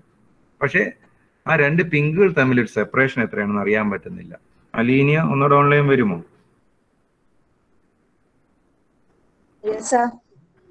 രണ്ട് പിങ്കുകൾ തമ്മിൽ ഒരു അകല വ്യത്യാസം ഇല്ലേ ആക്ച്വലി 3D-യിൽ? അത് ഫ്രണ്ട് വ്യൂവിൽ അറിയില്ലല്ലോ. ഇല്ല. അത് അറിയണമെങ്കിൽ ഏത് വ്യൂ വേണം ഇതിന്റെ കൂടെ? ആ ഒരു ഗ്യാപ്പ് അറിയണമെങ്കിൽ ടോപ്പ് വ്യൂ. ടോപ്പ് വ്യൂ മതി. ടോപ്പ് വ്യൂവിൽ ആ സ്റ്റെപ്പ് വിസിബിൾ ആണ്. കണ്ടല്ലോ, എഫ് ഷേപ്പിൽ ആ സ്റ്റെപ്പ് കിടക്കുന്നത് കണ്ടില്ലേ? അപ്പൊ ആ ഗ്രീൻ കളറിലുള്ള ആ സ്റ്റെപ്പിന്റെ ഗ്യാപ്പ്. പക്ഷെ ഈ ഈ എഫ് ഷേപ്പിൽ കാണുന്നതും ആ പിങ്ക് കളറിലെ ഫ്രണ്ട് വ്യൂവിൽ കാണുന്ന സ്റ്റെപ്പുകളും നമ്മളൊരു അലൈൻമെന്റിൽ മുകളിലും താഴെയുമായിട്ട് വരച്ചു കഴിയുമ്പോൾ ആ ഒരു അലൈൻമെന്റിലൂടെ നമ്മളത് റീഡ് ചെയ്ത് മനസ്സിലാക്കുകയാണ് ആ സെപ്പറേഷൻ ഈ ടോപ്പ് വ്യൂവിൽ കാണുന്നതാണെന്ന്. കൂടാതെ ആ സെപ്പറേഷൻ സൈഡ് വ്യൂവിലും കിട്ടും. സൈഡിൽ നിന്ന് നോക്കിയാൽ ആ അതേ സ്റ്റെപ്പിന്റെ വിഡ്ത്ത് കിട്ടുന്നുണ്ട്. ആ വിഡ്ത്ത് തന്നെയാണ് ആ പിങ്ക് ടു പിങ്ക് സെപ്പറേഷൻ. അതായത് നമ്മൾ ഈ ഓർത്തോഗ്രാഫിക് പൊസിഷൻ ഉപയോഗിച്ച് ഒരു ഒബ്ജക്റ്റിന്റെ ഡ്രോയിങ് പ്രിപ്പയർ ചെയ്യുമ്പോൾ അനിലിനെ മോട്ട് ചെയ്തോളൂ. പ്രിപ്പയർ ചെയ്യുമ്പോൾ ഒരൊറ്റ ഡ്രോയിങ്ങിൽ കംപ്ലീറ്റ് ഡിസ്ക്രിപ്ഷൻ സാധിക്കില്ല എന്ന് മനസ്സിലാക്കിയല്ലോ. അപ്പോൾ അലീനെ പറഞ്ഞ ശരിയാണ്. ആ ഫ്രണ്ട് വ്യൂവിനോടൊപ്പം ആ ടോപ്പ് വ്യൂ കൂടി ഉണ്ടെങ്കിൽ നമുക്ക് അത് ഇത്തിരി തിരിച്ചറിയാൻ, റീഡ് ചെയ്യാൻ, അതിനെയാണ് ഡ്രോയിങ് റീഡ് ചെയ്യുക എന്ന് പറയുന്നത്. റീഡ് ചെയ്ത് ആ ഒരു അളവുകളും ഷേപ്പുകളിനെയും മനസ്സിലാക്കാൻ പറ്റും. നമ്മൾ ഒരു ഓർത്തോഗ്രാഫിക് ഡ്രോയിങ്ങിൽ ഒരു ഒബ്ജക്റ്റിന്റെ ഫിഗർ നമ്മുടെ കിട്ടിക്കഴിഞ്ഞാൽ ഒരിക്കലും ഈ 3D ഇമേജ് അതിലുണ്ടാവില്ല. ഈ കാണുന്ന ഫ്രണ്ട് വ്യൂ ടോപ്പ് ഇമേജ് മാത്രമേ ഉണ്ടാവുകയുള്ളൂ. ആ 3D സോളിഡ് മോഡൽ കാണുന്ന പോലെയുള്ള ഇമേജ് അതിലുണ്ടാവില്ല. ആ ഫ്രണ്ട് വ്യൂവും ടോപ്പ് വ്യൂവും കാണുമ്പോൾ ഈ സോളിഡ് ആണ് ആക്ച്വലി സാധനം എന്ന് നമുക്കിപ്പോൾ ഒരു രീതിയിലും പിടികിട്ടുന്നുണ്ടാവില്ല. ഉണ്ടോ അലീനിയ? അലീനിയയുടെ കയ്യിൽ ആ 3D ഇമേജ് ഇല്ല എന്ന് വിചാരിക്കുക. ഫ്രണ്ട് വ്യൂവും ടോപ്പ് വ്യൂ മാത്രമേ ഉള്ളൂ. വേണമെങ്കിൽ സൈഡ് വ്യൂവും ഉണ്ട്. ഈ 3 ഡ്രോയിങ് കണ്ടാൽ അലീനിക്ക് തോന്നുമോ ഈ കാണുന്ന സോളിഡിന്റെ ഷേപ്പാണ് ആ വരച്ചിരിക്കുന്നതെന്ന്? അലീനിയ? ഒരിക്കലും തോന്നില്ല അല്ലേ? പക്ഷേ നമ്മൾ ഓരോ ദിവസം കഴിയുന്തോറും ഇത് പ്രാക്ടീസ് ചെയ്ത് മുന്നോട്ട് പോകുന്നതിനനുസരിച്ച് നിങ്ങൾക്ക് ആ കപ്പാസിറ്റി ഗ്രാജുവലി ഉണ്ടായി വരും. ഒരു പുതിയ കാര്യമാണ് നിങ്ങളെ സംബന്ധിച്ച് ഈ ഒരു വിഷ്വലൈസേഷനും ഈ ഒരു ഡ്രോയിങ് മെത്തേഡും ഒക്കെ. അപ്പോൾ ഈ രീതിയിൽ മൾട്ടിപ്പിൾ വ്യൂസ് ഓർത്തോഗ്രാഫിക് പ്രൊജക്ഷനിലൂടെ ക്രിയേറ്റ് ചെയ്ത് വരയ്ക്കുകയാണ് ചെയ്യുന്നത്. അതുകൊണ്ട് ഇത് ഓർത്തോഗ്രാഫിക് പ്രൊജക്ഷൻ ആണ്, as well as multi view projection എന്നും വിളിക്കും. കാരണം ഒരു ഡ്രോയിങ്ങിന്റെ മൾട്ടിപ്പിൾ ഇമേജസ് ക്യാപ്ചർ ചെയ്തിരിക്കുകയാണ്. നമുക്കറിയാം ഒരു ക്യാമറാമാൻ നമ്മളെ പല ആംഗിളുകളിൽ നിർത്തി ഫോട്ടോ എടുക്കുന്ന പോലെ പല പല സ്നാപ്ഷോട്ടുകൾ എടുത്തിരിക്കുകയാണ്. ഇച്ചിരിയുടെ സ്റ്റാൻഡർഡൈസ് ചെയ്ത് എക്സാക്ട് ഫ്രണ്ടിൽ നിന്നും എക്സാക്ട് ടോപ്പിൽ നിന്നും എക്സാക്ട് സൈഡിൽ നിന്നും ഒക്കെ എടുത്തു എന്ന് മാത്രം. ഡിഫറെന്റ് സ്നാപ്ഷോട്ട്സ് ആണ് ഈ എടുത്തിരിക്കുന്നത്. അപ്പോൾ ആ സ്നാപ്ഷോട്ട്സ് 3 നമ്മുടെ കയ്യിൽ ഇരിക്കുകയാണ്. അത് 3 കൂടെ ക്ലബ് ചെയ്ത് നമ്മൾ റീഡ് ചെയ്ത് ആ ഒരു അണ്ടർസ്റ്റാൻഡിങ് ലെവൽ അതിനനുസരിച്ച് ഉയർന്നാൽ മാത്രമേ നമുക്ക് ആ ഒരു ഒബ്ജക്റ്റിന്റെ ഷേപ്പ് എന്താണെന്നും അതിന്റെ ഈ ജോമെട്രി എന്താണെന്നും തിരിച്ചറിയാൻ പറ്റുകയുള്ളൂ. അത് ഗ്രാജുവലി നിങ്ങൾ ആ ഒരു കപ്പാസിറ്റിയിലേക്ക് എത്തിക്കോളും. ഞാൻ മറ്റൊരു അവസാനം ഇതിന്റെ പേപ്പറിൽ വരച്ചാൽ എന്ത് ചെയ്യും? നമ്മൾ എക്സ് വൈ ലൈൻ വരച്ചിട്ട് അതിന്റെ മുകളിൽ ഈ കിട്ടിയ പിങ്കിന്റെ ഫ്രണ്ട് വ്യൂ വരയ്ക്കും. എക്സ് വൈ ലൈനിന്റെ താഴെ അതുമായിട്ട് അലൈൻമെന്റിൽ ടോപ്പ് വ്യൂ വരയ്ക്കും. അലൈൻമെന്റ് മാറാൻ പാടില്ല. ഈ അലൈൻമെന്റിൽ ഒന്ന് ശ്രദ്ധിച്ചാൽ അറിയാം ആ പിങ്ക് ടു പിങ്ക് സെപ്പറേഷൻ ആ സ്റ്റെപ്പ് വരുന്നിടത്ത് ആ വിഡ്ത്തുകൾ ടോപ്പ് വ്യൂവിൽ കാണിച്ചിട്ടുണ്ട്. അപ്പോ ഞാൻ ഒരു സാമ്പിൾ മാത്രം ഇവിടെ പറയാം. ഈ ഒരു ഹൊറിസോണ്ടൽ ലൈൻ, ആ ഒരു ഹൊറിസോണ്ടൽ ലൈൻ താഴെയുള്ള അലൈൻമെന്റിൽ നോക്കിക്കഴിഞ്ഞാൽ ഈ ഒരു റെക്ടാങ്കിൾ ആണ്. ഇത്രയും വലിയ റെക്ടാങ്കിൾ ആണ്. ഞാൻ ആ താഴെ റെക്ടാങ്കിൾ ഹൈലൈറ്റ് ചെയ്ത് കണ്ടോ അലീനിയ? ആ സ്റ്റെപ്പിന്റെ താഴെ മറ്റൊരു ഹൊറിസോണ്ടൽ ലൈൻ ഉണ്ട്. ഞാൻ മറ്റൊരു കളർ ഉപയോഗിക്കാൻ നോക്കാം. എന്താണ് പിങ്ക് കളർ മാറിപ്പോകുന്നത്? ഇതാണ് സ്റ്റെപ്പിന്റെ താഴെയുള്ള മറ്റൊരു ഹൊറിസോണ്ടൽ ലൈൻ. അത് ഈ അടുത്ത റെക്ടാങ്കിൾ ആണ്. ഇനി ഏറ്റവും ടോപ്പിലും ഉണ്ട് ഒരു ചെറിയ ഹൊറിസോണ്ടൽ ലൈൻ. അത് ഈ വലിയ റെക്ടാങ്കിൾ ആണ്. ഈ ഒരു ഹൊറിസോണ്ടൽ ലൈനോ ഈ ഒരു പോർഷനാണ്. ഇങ്ങനെയൊക്കെ കാര്യങ്ങൾ കാര്യമായിട്ട് മനസ്സിലാക്കാൻ ശ്രമിക്കുന്നതിലൂടെയാണ് ഷേപ്പിനെ തിരിച്ചറിയാൻ പറ്റും. ഇനി സൈഡ് വ്യൂവിന്റെ സഹായം കൂടെ കിട്ടിക്കഴിഞ്ഞാൽ വേറൊരു കാര്യം കൂടെ ഉറപ്പാക്കാം. ഇതാണ് സൈഡ് വ്യൂ. ഫ്രണ്ട് വ്യൂവിന്റെ റൈറ്റ് സൈഡിലാണ് ലെഫ്റ്റ് സൈഡ് വ്യൂ വരേണ്ടത്. ഈ സൈഡ് വ്യൂവിൽ നമ്മൾ തിരിച്ചറിയേണ്ട ചില പോയിന്റുകൾ ഇത്രയേ ഉള്ളൂ. ഒരു 1-2 സാമ്പിള് ഞാൻ പറയാം. ഈ സ്റ്റെപ്പിന്റെ ഈ ഹൈറ്റ്, സ്റ്റെപ്പിന്റെ ഇവിടെയുള്ള ഹൈറ്റ്, അതൊക്കെ റെസ്പെക്റ്റീവ്ലി ഏതൊക്കെ റെക്ടാങ്കിൾസ് ആണെന്ന് ഈ സൈഡ് വ്യൂവിൽ ഒബ്സർവ് ചെയ്ത ഒരു ഡ്രോയിങ് റീഡ് ചെയ്യുന്നയാൾക്ക് മനസ്സിലാക്കാൻ പറ്റും. റിമൈനിങ് ഹൈറ്റ് ഇതെല്ലാം. അപ്പം അങ്ങനെ ഒരു കമ്പൈൻഡ് റീഡിങ്ങിലൂടെയാണ് ഈ മൾട്ടി വ്യൂ പ്രൊജക്ഷനെ റീഡ് ചെയ്യുന്നത്. ഇപ്പം നിങ്ങൾക്കതൊരു എഫേർട്ടുള്ള ഒരു കാര്യമായിട്ട് തോന്നാം. പക്ഷേ ഗ്രാജുവലി നിങ്ങൾ അതിൻ്റെ ഒരു ഈസി ലെവലിലേക്ക് എത്തിക്കോളും. അതിൽ ആശങ്കപ്പെടേണ്ടതില്ല. ഞാൻ അടുത്ത ഒരു എക്സാമ്പിളും കൂടി എടുക്കാം. എന്തോ ഒരു പർട്ടിക്കുലർ ഷേപ്പ് ഫ്രണ്ട് വ്യൂവിന് വേണ്ടി ഈ ഡയറക്ഷനിൽ നോക്കുന്നു, വി പിയിലേക്ക് പ്രൊജക്ട് ചെയ്യുന്നു, ഫ്രണ്ട് വ്യൂ വി പിയിൽ ഉണ്ടാവുന്നു. ആ ബ്ലൂ സർഫസ് എല്ലാം ഫ്രണ്ട് വ്യൂവിന് വേണ്ടി കിട്ടുന്നു. ഇനി ടോപ്പ് വ്യൂയിലേക്കാണ് വരുന്നത്. ആ ഗ്രീൻ സർഫസ് താഴേക്ക് പ്രൊജക്ട് ചെയ്യുന്നു. HP ടോപ്പ് വ്യൂ ഉണ്ടാകും. ഇവിടെ നോക്കുക, ആ ടോപ്പിൽ ഒരു ഡാഷ്ഡ് ലൈൻ വന്നു. അത് മറ്റൊന്നുമല്ല, ഒരു ഹിഡൻ എഡ്ജ് അവിടെ മുകളിൽ നോക്കുമ്പോൾ കടന്നു വരുന്നുണ്ട്. അതായത് ഞാനിവിടെ ഒന്ന് ഹൈലൈറ്റ് ചെയ്യാം. ഇവിടെ ഒരു L ഷേപ്പിലൊരു സർഫസ് ഫോർമേഷൻ ഉണ്ടല്ലോ. ആ L ഷേപ്പ് ഞാൻ ആ 3D ഇമേജിൽ വരച്ചു കഴിഞ്ഞു. അതിൽ ഞാൻ ഹൈലൈറ്റ് ചെയ്യുന്നൊരു കോർണർ, ആ കോർണർ ഒബ്ജക്റ്റിന്റെ ഇവിടം മുതൽ ആ മുമ്പോട്ട് പ്രൊജക്ട് ചെയ്തിരിക്കുന്ന അത്രയും ഇതാ സൺഷെയ്ഡ് പോലെ പ്രൊജക്ട് ചെയ്ത് നിൽക്കുകയാണല്ലോ, അതിന്റെ അതർ സൈഡ് വരെ ഉണ്ട്. അതാണ് താഴെ ഹിഡൻ എഡ്ജ് ആയിട്ട് കാണിച്ചിരിക്കുന്നത്. മുകളിൽ നോക്കുന്ന ആൾ അങ്ങനെ ഒരു കോർണർ അവിടെ കാണുന്നില്ല. അയാൾ ആ മുകളിലുള്ള ഫ്ലാറ്റ്നെസ് മാത്രമേ കാണുന്നുള്ളൂ. ആ ഗ്രീൻ കളറിലുള്ള ഞാൻ ഈ ഹൈലൈറ്റ് ചെയ്യുന്ന ഫ്ലാറ്റ് സർഫസ് മാത്രമേ അയാൾ കാണുന്നുള്ളൂ. പക്ഷെ അതിന്റെ അടിയിൽ ഇങ്ങനെ ഒരു ഫോൾഡിങ് എഡ്ജ് ഉണ്ടാകുന്നുണ്ടല്ലോ, അതൊന്ന് കാണിച്ചു കൊടുക്കുന്നു മാത്രം ഹിഡൻ എഡ്ജിലൂടെ. നമ്മൾ മുന്നോട്ട് പോകുമ്പോൾ ഇതൊക്കെ പ്രാക്ടീസ് ആയിക്കോളും. ഇതാണ് ടോപ്പ് വ്യൂ ക്യാപ്ചർ ചെയ്തത് രീതി HP. ഇനി യെല്ലോ കളറിലുള്ള ലെഫ്റ്റ് സൈഡ് വ്യൂ ക്യാപ്ചർ ചെയ്യാണ്. അത് റൈറ്റ് സൈഡിലുള്ള PP കിട്ടുന്നു. അവിടെയും ഇതേ റീസൺ കൊണ്ട് തന്നെ ഹിഡൻ എഡ്ജസ് വരച്ചിട്ടുണ്ട്. അത് ഏതൊക്കെയാണെന്ന് വേണമെങ്കിലൊന്ന് പറയാം. ആ ഹിഡൻ എഡ്ജ് ഇവിടെയുള്ള ഒരു വെർട്ടിക്കൽ സർഫസ് ആണ്. കൂടാതെ ഇവിടെയും ഒരു സർഫസ് ഫോർമേഷൻ വരുന്നുണ്ട്. അതിലെ ഹൊറിസോണ്ടൽ പോർഷനാണ് ഹിഡൻ ആയിട്ട് വരുന്നത്. വെർട്ടിക്കൽ ഓൾറെഡി ഔട്ടർ എഡ്ജ് ആയിട്ട് വന്നിട്ടുണ്ട്. ഓക്കെ, ഇതാണ് ഈ ഒരു ഫസ്റ്റ് ആംഗിൾ പ്രൊജക്ഷൻ. അതിനെക്കുറിച്ച് ഡീറ്റെയിൽ ആയിട്ട് പറയാനുള്ളത്. നമ്മളിപ്പോൾ ഡിസ്കസ് ചെയ്ത മുഴുവൻ ആ തിയറി ഓഫ് പ്രൊജക്ഷൻ ആണ്. ഇതിൻ്റെ ഒരു ചാപ്റ്ററാണ് ഞാൻ നിങ്ങൾക്ക് സെക്കൻഡ് PDF ആയിട്ട് അയച്ചു തന്നിരിക്കുന്നത്. ഈ തിയറി ഓഫ് പ്രൊജക്ഷൻ്റെ കാര്യങ്ങൾ ഒന്നും കൂടി ഈ വീഡിയോ കേട്ട് നിങ്ങൾ മനസ്സിലാക്കണം. ഇനി നിങ്ങളുടെ അസൈൻമെന്റിൽ പറഞ്ഞിരിക്കുന്ന മറ്റു ചില കാര്യങ്ങളുണ്ട്. എന്തൊക്കെ ഡ്രോയിങ് ഇൻസ്ട്രുമെന്റ്സ് ആണ് നമുക്കുള്ളത്, അതൊക്കെ ഒന്ന് പരിചയപ്പെടും.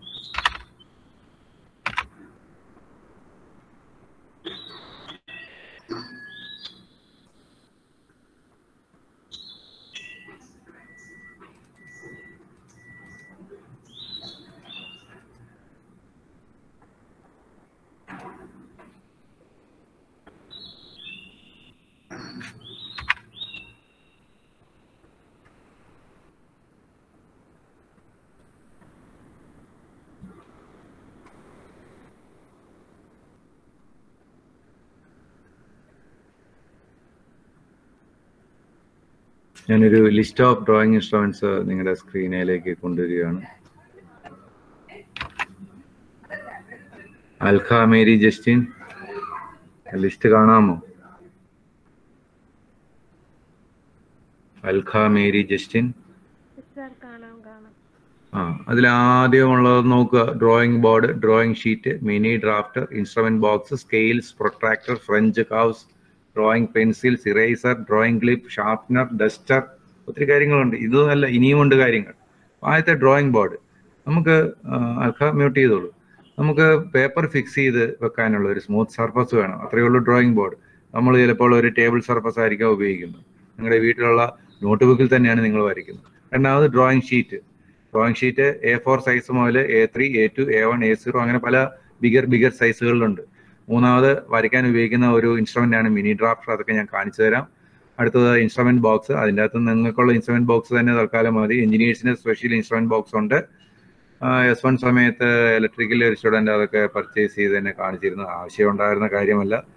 ഞാൻ അയാളുടെ ഫാദർ അതെല്ലാം മേടിച്ചു കൊടുത്താണ്. പിന്നെ ഞാൻ ഫാദറിനെ വിളിച്ച് അതെല്ലാം തിരിച്ച് കടയിൽ ഏൽപ്പിച്ചു. കാരണം നമുക്കതൊന്നും ആവശ്യമില്ല. നമുക്ക് സാധാരണ നമ്മുടെ കയ്യിലുള്ള ഇൻസ്ട്രുമെന്റ്സ് മാത്രം മതി. സ്കെയിൽസ്. സ്കെയിൽസ് എന്ന് പറഞ്ഞാൽ നമ്മുടെ കയ്യിൽ 15 സെന്റിമീറ്ററിൻ്റെയും 30 സെന്റിമീറ്ററിൻ്റെ സ്കെയിലൊക്കെ ഉണ്ട്. പക്ഷെ അതല്ല, എഞ്ചിനീയർ സ്കെയിൽ സെറ്റ് എന്ന് പറഞ്ഞാൽ വേറെ scale set especially engineering drawing വരയ്ക്കുന്നവർക്കുണ്ട്. അതും ഡിസ്ക്രൈബ് ചെയ്യാം. പ്രൊട്രാക്ടർ അതെന്താണെന്ന് അറിയാം. French curves. കോമ്പസ് കൊണ്ട് സർക്കുലർ കർവ്സ് വരയ്ക്കുന്നത് പോലെ തന്നെ മറ്റ് ഷേപ്പുകളിലുള്ള ഈസി കർവ്സ് ഒക്കെ വരയ്ക്കാൻ ചില ടെംപ്ലേറ്റ്സ് അവൈലബിൾ ആണ്. കർവ്ഡ് ഷേപ്പിലുള്ള കട്ടിങ്സ്. അതിലൂടെ പെൻസിൽ യൂസ് ചെയ്ത് കഴിഞ്ഞാൽ നമുക്ക് അത്തരം കർവുകൾ ഉപയോഗിക്കാൻ പറ്റും പല സാഹചര്യങ്ങളിൽ. അതാണ് French curves. Drawing pencils. Drawing പെൻസിൽസിനെ കുറിച്ച് മുന്നോട്ട് പറയാം. നമുക്ക് ഒരു പെൻസിൽ പോരാ, ഒന്നിൽ കൂടുതൽ പെൻസിൽ വേണം. ഇറേസർ. എൻ്റെ ഒരു അഭിപ്രായമുണ്ട്, ഇറേസർ ഉപയോഗിക്കാതിരിക്കുക. ഇറേസർ എത്ര ഉപയോഗിക്കുന്നു അത്രയും നമ്മുടെ ഡ്രോയിങ്ങിന്റെ നീറ്റ്നെസ് നഷ്ടപ്പെടും. അപ്പോൾ ഗ്രാജുവലി ആ ഇറേസറിന്റെ ഉപയോഗം കുറച്ച് കൊണ്ടുവരാനുള്ള പ്രാക്ടീസിലേക്ക് നമ്മൾ എത്തണം. പിന്നെ ഡ്രോയിങ് ക്ലിപ്പ്, ഡ്രോയിങ് പിൻ, അഡസീവ് ടേപ്പ് ഇതൊക്കെ ഉപയോഗിക്കുന്നത് ഡ്രോയിങ് ബോർഡിൽ ഡ്രോയിങ് ഷീറ്റ് ഫിക്സ് ചെയ്യാൻ വേണ്ടിയാണ്. കാരണം മൂവ് ചെയ്യാൻ പാടില്ല. പെർമനന്റ്ലി ഫിക്സഡ് ആക്കി സ്റ്റേഷനറി ആയിട്ട് വെച്ചിട്ട് വേണം നമുക്ക് അതിന്റെ മുകളിൽ ഈ ഇൻസ്ട്രുമെന്റ്സ് എല്ലാം യൂസ് ചെയ്ത് വരയ്ക്കാൻ. അല്ലെങ്കിൽ ഒരുപാട് ബുദ്ധിമുട്ടുകളുണ്ടാവും. ഷാർപ്പനർ അത്യാവശ്യമാണ് പെൻസിലിന് വേണ്ടി. നമ്മളെ സംബന്ധിച്ച് ഒരു ഷാർപ്പനർ മാത്രമല്ല, ഞാനെപ്പോഴും ഒരു സാൻഡ് പേപ്പറും കൂടി യൂസ് ചെയ്യാൻ പറയും. കാരണം നമ്മൾ ഷാർപ്പനർ യൂസ് ചെയ്യുന്നത് എന്തിനാണ്? ആ പെൻസിലിന്റെ വുഡൻ ബോഡി കട്ട് ചെയ്യാനും അതിന്റെ ലെഡ് ഒന്ന് ഷാർപ്പൻ ചെയ്ത് കിട്ടാനുമാണ്. പക്ഷേ ആ ഷാർപ്നെസ് ഒന്നും പോരാ. നമുക്ക് ഡ്രോയിങ് വരയ്ക്കാൻ പ്രൊഫഷണലി ഡ്രോയിങ് വരച്ചു കഴിയുമ്പോൾ വരയ്ക്കുന്ന ലൈനുകൾക്ക് ഓരോ തിക്നെസ്സിനും മീനിങ് ഉണ്ട്. 0.5 mm thickness, 0.2 mm thickness, 0.1 mm thickness. 1 mm എത്രയാണെന്ന് നിങ്ങളുടെ സ്കെയിലിലെ ചെറിയ ഡാഷിൽ നിന്ന് നിങ്ങൾക്ക് അറിയാം. 0.5 mm എന്ന് പറഞ്ഞാൽ നമ്മൾ മൈക്രോടിപ്പ് പെൻസിലുകളുണ്ട്, മെക്കാനിക്കൽ ക്ലച്ച് പെൻസിൽ, ഇങ്ങനെ ക്ലിക്ക് ക്ലിക്ക് ക്ലിക്ക് ഞെക്കി കഴിയുമ്പോൾ താഴേക്ക് ലെഡ് നീണ്ടു വരുന്ന പെൻസിൽ. അതുകൊണ്ട് വരച്ചാൽ 0.5 mm ആണ്. ആ ലെഡിന്റെ പാക്കറ്റിൽ എഴുതിയിട്ടുണ്ട് ഇത് 0.5 mm ലെഡ് ആണെന്ന്. ആ ലെഡ് കൊണ്ട് ഒരു ലൈൻ വരച്ചു കഴിഞ്ഞാൽ ആ ലൈനിന്റെ തിക്നെസ് 1 mm ഹാഫ് ആണ്, 0.5 mm. പക്ഷെ നമുക്ക് നമ്മുടെ ഡ്രോയിങ്ങിൽ തിക്ക് ലൈൻ എന്ന് പറഞ്ഞാൽ തന്നെ ലെസ് ദാൻ 0.5 mm ആണ്, മേ ബി 0.4, 0.3 mm ആണ്. ഒരു തിൻ ലൈൻ എന്ന് പറഞ്ഞാൽ അത് 0.1 mm ആണ്. ഈ 0.1 mm, 0.3 mm, തിക്ക് ലൈൻ 0.3 ആണെങ്കിൽ തിൻ ലൈൻ 0.1 ആണെങ്കിൽ ഇത് രണ്ടും വരയ്ക്കാൻ ആ മൈക്രോടിപ്പ് പെൻസിൽ കൊണ്ട് പറ്റില്ല. അതിന് നമ്മുടെ വുഡൻ പെൻസിൽ തന്നെ വേണം. ആ വുഡൻ പെൻസിൽ ഒരു കട്ടർ ഉപയോഗിച്ച് ഷാർപ്പനർ ഉപയോഗിച്ച് ഷാർപ്പൻ ചെയ്താലും ഈ ഒരു MM തിക്നെസ് കിട്ടില്ല. അതിന് സാൻഡ് പേപ്പർ പോലെയുള്ള എന്താണ് ഒരു സംവിധാനങ്ങൾ വേണം. ആ സാൻഡ് പേപ്പർ എന്ന് പറഞ്ഞാൽ റഫായിട്ടുള്ളതല്ല, ഏറ്റവും സ്മൂത്ത് ആയിട്ടുള്ളത്. ഒരു എക്സാമ്പിൾ പറഞ്ഞാൽ 100 നമ്പറുള്ള സാൻഡ് പേപ്പർ ഒരു A4 സൈസ് ഷീറ്റ് പോലെയൊക്കെ മേടിക്കാൻ കിട്ടും. അതിൽ ഒരു സൈഡിൽ സാൻഡ് സ്റ്റോൺസ് ആണ്, അല്ലെങ്കിൽ ഗ്ലാസ് സ്റ്റോൺസ് ആണ്, അതർ സൈഡിൽ പേപ്പർ ബാക്കാണ്. ആ പേപ്പർ ബാക്കിൽ അതിൻ്റെ ഒരു കോഡ് നമ്പർ ഉണ്ട്. 100, 150, 80, 200, 500, 1000, 2000 ഒക്കെ ഉണ്ട്. ഏറ്റവും നല്ല 1000, 2000 റേഞ്ചാണ്. ഏറ്റവും ഫൈൻ പാർട്ടിക്കിൾസ് ആണ്. നമ്മൾക്ക് അതിലൂടെ നമ്മുടെ കൈവിരൽ ഓടിച്ചാൽ നമുക്കൊന്നും റഫ്നെസ് അറിയാനേ പറ്റില്ല. ഒരു ഗ്ലാസ് സർഫസിലൂടെ സ്ലൈഡ് ചെയ്യുന്ന പോലെ ഉള്ളൂ. പക്ഷേ അതിൽ സാൻഡ് പാർട്ടിക്കിൾസ് അല്ലെങ്കിൽ ഗ്ലാസ് പാർട്ടിക്കിൾസ് ആ സർഫസിലുണ്ട്. അതിൽ നമ്മുടെ പെൻസിലിലെ ലെഡ് ഉരസി കഴിഞ്ഞാൽ ഏറ്റവും ഫൈൻ ഷാർപ്പൻഡ് നീഡിൽ പോലെയുള്ള ഒരു പെൻസിൽ ഷാർപ്നെസ് നമുക്ക് കിട്ടും. അപ്പോൾ അങ്ങനെയൊക്കെയുള്ള സംഗതികൾ ഉപയോഗിച്ചാൽ ഏറ്റവും പെർഫെക്റ്റ് ആയിട്ട് ഡ്രോയിങ് വരയ്ക്കാം. പക്ഷേ നീറ്റ്നെസ്സിന് വേണ്ടി ഇതൊക്കെ ശ്രദ്ധയോടെ കൈകാര്യം ചെയ്യണം. കാരണം ഇതുപോലെയുള്ള സർഫസുകൾ, സാൻഡിങ് സർഫസുകളൊക്കെ ഉപയോഗിച്ച് കഴിഞ്ഞാൽ ഒരുപാട് ലെഡ് ഡസ്റ്റുകൾ അവിടെ ക്രിയേറ്റ് ചെയ്യും. അത് നമ്മുടെ ഡ്രോയിങ് സർഫസിൽ വരാൻ പാടില്ല. ഇറേസർ യൂസ് ചെയ്താലും ആ പേപ്പറിന്റെ ഇറേസ് ചെയ്യുമ്പോൾ ആ ലെഡിന്റെ പാർട്ടിക്കിൾസും പേപ്പറിന്റെ പാർട്ടിക്കിൾസും ഒക്കെ ചേർന്ന് അവിടെ ഒരു എന്താണ് നമ്മൾ ആ ഒരു വൈറ്റ് സർഫസിന്റെ അപ്പിയറൻസിനെ നമ്മൾ നശിപ്പിച്ച് കളയരുത്. അപ്പോൾ ചില പെൻസിലുകളൊക്കെ ഉണ്ട്, ഡാർക്ക് ആയിട്ടുള്ള പെൻസിലൊക്കെ യൂസ് ചെയ്തിട്ട് ഉടനെ ഇറേസർ അപ്ലൈ ചെയ്ത് കഴിഞ്ഞാൽ ആ ലെഡിന്റെ ഡാർക്ക്നെസ് ആ പേപ്പറിൽ മുഴുവൻ സ്പ്രെഡ് ചെയ്യും. അങ്ങനെയുള്ള ബാഡ് ക്വാളിറ്റി ഇറേസറും യൂസ് ചെയ്യില്ല. ഡസ്റ്റ് ഫ്രീ ആയിട്ടുള്ള നല്ല ഇറേസറൊക്കെ യൂസ് ചെയ്യുക. നമ്മൾ പെൻസിലിന്റെ പാക്കൊക്കെ മേടിക്കുമ്പോൾ അതിൻ്റെ അകത്ത് ഫ്രീ ആയിട്ട് കട്ടറും ഇറേസറും ഒക്കെ കിട്ടുന്നുണ്ട്. ആ ഇറേസറൊക്കെ നല്ല ഇറേസർ തന്നെയാണ്. അല്ലാതെ സ്മെല്ലുള്ള കളർഫുൾ ആയിട്ടുള്ള കൂടുതൽ വിലയുള്ള ഇറേസറൊന്നും വേണമെന്നില്ല. ഡസ്റ്റ് ഫ്രീ ആയിട്ടുള്ള ഒരു ഓർഡിനറി ഇറേസർ മതി. അതിന്റെ ഉപയോഗം മിനിമൈസ് ചെയ്യുക എന്നുള്ളത് മാത്രമാണ് നമുക്ക് പ്രാക്ടീസ് കൊണ്ട് നേടിയെടുക്കേണ്ടത്. അപ്പൊ ഇതൊക്കെയാണ് സാധാരണ നമുക്ക് ആവശ്യം വരാവുന്ന സാധനങ്ങൾ. പക്ഷെ ഇതിൽ നമുക്ക് ഉപയോഗിക്കാൻ നമ്മുടെ ഡ്രോയിങ് ഷീറ്റായിട്ട് നമ്മുടെ നോട്ട് ബുക്ക് ഉണ്ട്. മിനി ഡ്രാഫ്റ്റ് ഒന്നും വേണ്ട, നമ്മുടെ ഇൻസ്ട്രുമെന്റ് ബോക്സിലെ സ്കെയിലുണ്ട്. കഴിയുമെങ്കിൽ ഒരു 30 cm സ്കെയിൽ വാങ്ങുക. പിന്നെ compass, divider, protractor, angle measure ചെയ്യുന്നതും അങ്ങനെ സെറ്റ്, സ്ക്വയർ സെറ്റ്, ഇങ്ങനെയൊക്കെയുള്ള ഇൻസ്ട്രുമെന്റ് ബോക്സ് വേണം. ഫ്രഞ്ച് കാർബ്സ് ഒന്നും വേണമെന്നൊന്നുമില്ല. പിന്നെ ഡ്രോയിങ് പെൻസിൽസ് 3 എണ്ണം വേണം. അതിനെക്കുറിച്ച് ഞാൻ പിന്നീട് പറയാം. ഇറൈസർ വേണം, ഷാർപ്പനർ വേണം. ഡസ്റ്റർ എന്ന് പറഞ്ഞാൽ ഈ ഇറൈസ് ഒക്കെ ചെയ്ത് കഴിയുമ്പോൾ അവിടെ ഉണ്ടാകുന്ന ആ ഡസ്റ്റ് പാർട്ടിക്കിൾസ് ഒക്കെ നമ്മൾ കൈകൊണ്ട് തൂത്ത് കളഞ്ഞാൽ കയ്യിലുള്ള അഴുക്ക് സർഫസിലാവും. നമ്മൾ ഉരസി ഒരു ഫ്രിക്ഷനോടെ അത് റബ്ബ് ചെയ്ത് കളയുമ്പോൾ ആ പാർട്ടിക്കിൾസ് അവിടെ ഒരു സർഫസിന്റെ വൈറ്റ്നെസ്സിനെ ബാധിക്കും. അതൊക്കെ ഒരു ഡസ്റ്റർ പോലെയുള്ള ഒരു ബ്രഷ് ഉപയോഗിച്ച് ത്രോ ചെയ്ത് നമ്മൾ ബ്രഷ് ചെയ്ത് കളയില്ലേ, ആ രീതിയിൽ കളയാനുള്ള ചെറിയ സംവിധാനങ്ങൾ. അത് ഈ ഷാർപ്പറിനോട് അറ്റാച്ച് ചെയ്തിട്ടോ ഇറേസറിനോട് അറ്റാച്ച് ചെയ്തിട്ടോ സ്മോൾ ബ്രഷ് ബ്രിസിൽസ് ഉള്ള ചെറിയ സെറ്റൊക്കെ വാങ്ങാൻ കിട്ടും. അങ്ങനെയൊക്കെ ഉണ്ടെങ്കിൽ അത് ഉപയോഗിക്കുക. അതായിട്ട് മേടിക്കാനൊന്നും പോകേണ്ട കാര്യമില്ല.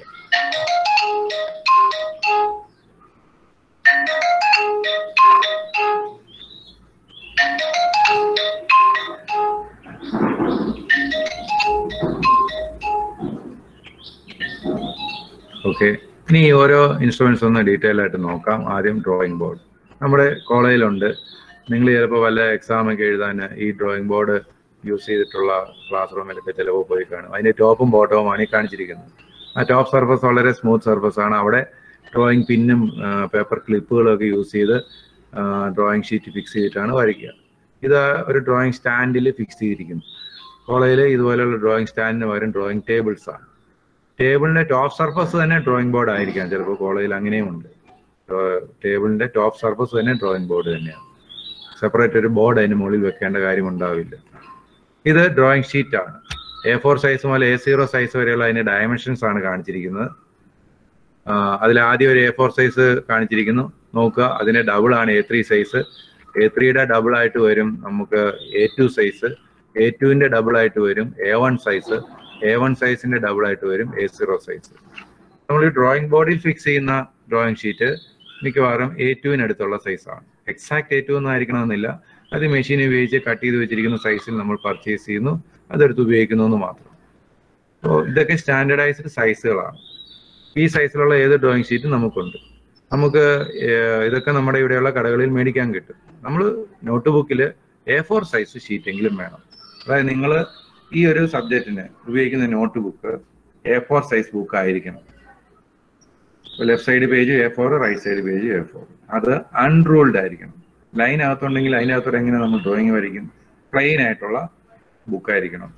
അപ്പോൾ ക്ലാസ്മേറ്റിൻ്റെയോ ഒക്കെ ബുക്കുകൾ അങ്ങനെ മേടിച്ചു കഴിഞ്ഞാൽ അതിന് ഒരു ഫ്രണ്ടിൽ ഒരു ഇൻഡെക്സ് പേജ് ഉണ്ടാവും. അത് മറിച്ച് കഴിഞ്ഞാൽ നമുക്ക് ഈ പേജസ് കിട്ടും.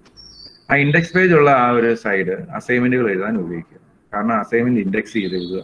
അസൈൻമെന്റുകളുണ്ട്, ട്യൂട്ടോറിയൽ വർക്കുകളുണ്ട്, അതെല്ലാം ആ ഇൻഡെക്സ് പേജിൽ എഴുതി പോവുക. ആ ഇൻഡെക്സ് പേജ് തന്നെ അതിനൊരു ഫസ്റ്റ് പേജും സെക്കൻഡ് പേജും ഉണ്ടാവും. ഇൻഡെക്സിന് ഫസ്റ്റ് പേജിൽ അസൈൻമെന്റുകൾ ലിസ്റ്റ് ഔട്ട് ചെയ്യുക, സെക്കൻഡ് പേജിൽ ട്യൂട്ടോറിയൽ ഡ്രോയിങ്സ് ലിസ്റ്റ് ഔട്ട് ചെയ്യുക. രണ്ടും കൂടെ മിക്സ് ചെയ്ത് ഒറ്റ പേജിൽ എഴുതുക.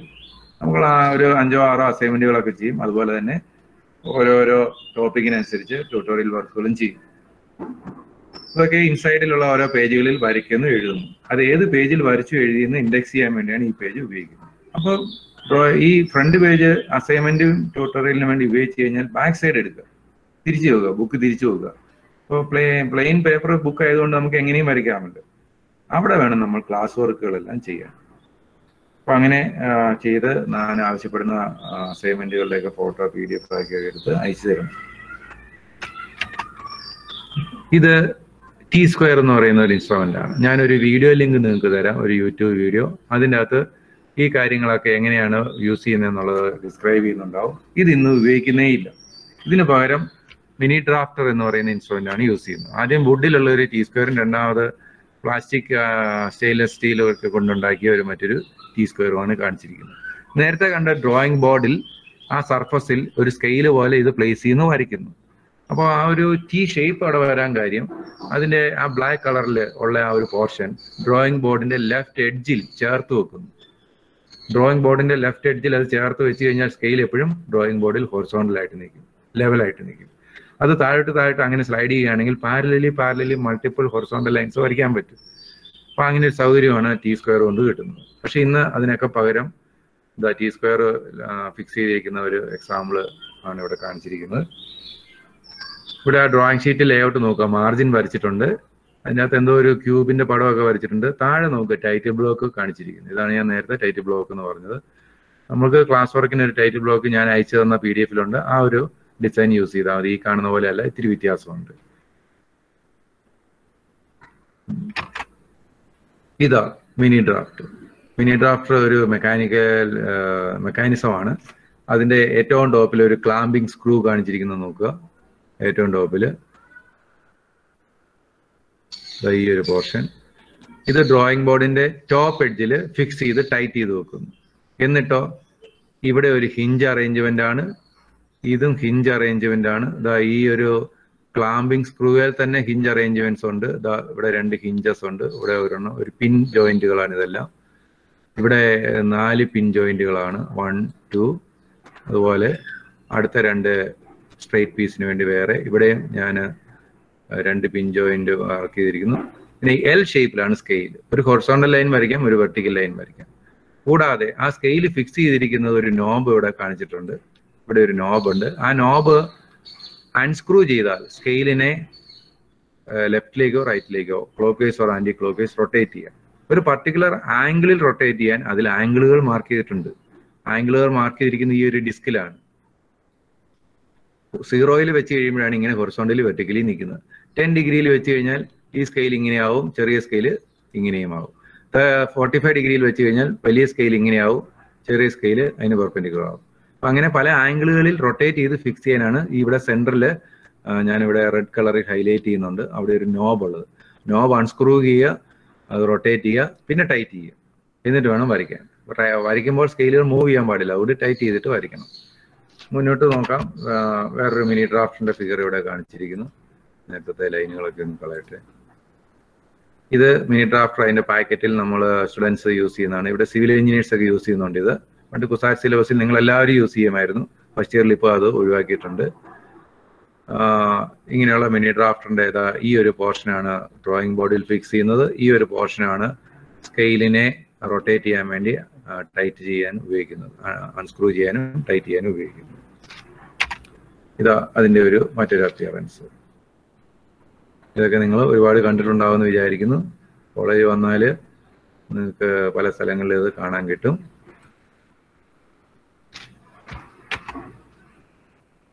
ഇപ്പം ഡ്രോയിങ് ബോർഡിൽ ഫിക്സ് ചെയ്യുന്ന ആ ഒരു പോർഷനാണ് ഇപ്പോൾ ഏറ്റവും മുന്നിൽ കാണിച്ചിരിക്കുന്നത്. അതിനുവേണ്ടിയാണ് ഞാൻ ഈ ഒരു ഫോട്ടോ വെച്ചത്. ഇതാണ് ഡ്രോയിങ് ബോർഡിൽ ഫിക്സ് ചെയ്യുന്ന ഭാഗം.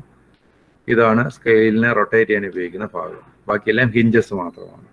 ഈ എലോങ്ങേറ്റഡ് സ്റ്റെയിൻലെസ് സ്റ്റീൽ ബാറുകളൊക്കെ ഇട്ടിരിക്കുന്നത് എന്തിനാണ്? ഡ്രോയിങ് ബോർഡിന്റെ ടോപ്പിൽ ഫിക്സ് ചെയ്ത് കഴിഞ്ഞാൽ ആ ഡ്രോയിങ് സർഫസിലൂടെ ഉടനീളം ഈസി ആയിട്ട് ഈ എൽ ഷേപ്പിലുള്ള സ്കെയിലിനെ മൂവ് ചെയ്യിക്കാൻ, അത്രയും ലെങ്തിൽ മൂവ് ചെയ്യിക്കാൻ പറ്റണം. അതുകൊണ്ടാണ് ആ സ്റ്റീൽ ബാറുകൾ ഹിഞ്ചൊക്കെ ഉപയോഗിച്ച് ലോങ് ആംസ് പോലെ, നമ്മുടെ ഹാൻഡിന്റെ ആംസ് പോലെ ഇത് ഒരു അറേഞ്ച്മെന്റ് ഇവിടെ യൂസ് ചെയ്തിരിക്കുന്നത്.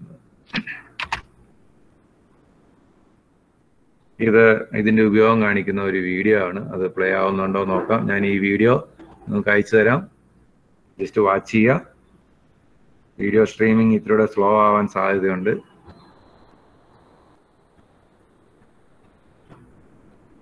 ഇതാ ഡ്രോയിങ് ബോർഡിൽ ഫിക്സ് ചെയ്യുന്ന ഭാഗം. അവിടെ ഒരു ടൈറ്റനിങ് സ്ക്രൂ നിങ്ങൾക്ക് കാണാം. അത് മുകളിൽ നിന്ന് റൊട്ടേറ്റ് ചെയ്താൽ ബോർഡിലേക്ക് ഇറങ്ങി വന്ന് ടൈറ്റ് ആവും. ഇതുപോലുള്ള ടൈറ്റിങ് ചെയ്യുന്ന സ്ക്രൂ സംവിധാനങ്ങളൊക്കെ നിങ്ങൾ കണ്ടിട്ടുണ്ടാവും.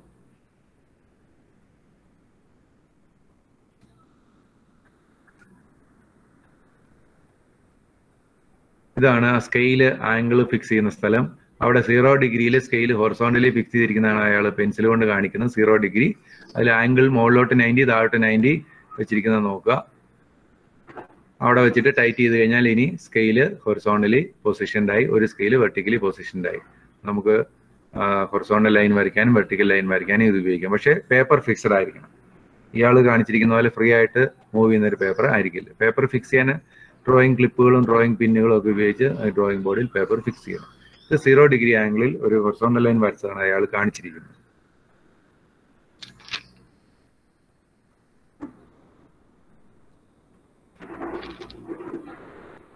ഇയാളത് ആംഗിൾ മാറ്റുന്നുണ്ടോ എന്ന് നോക്കാം.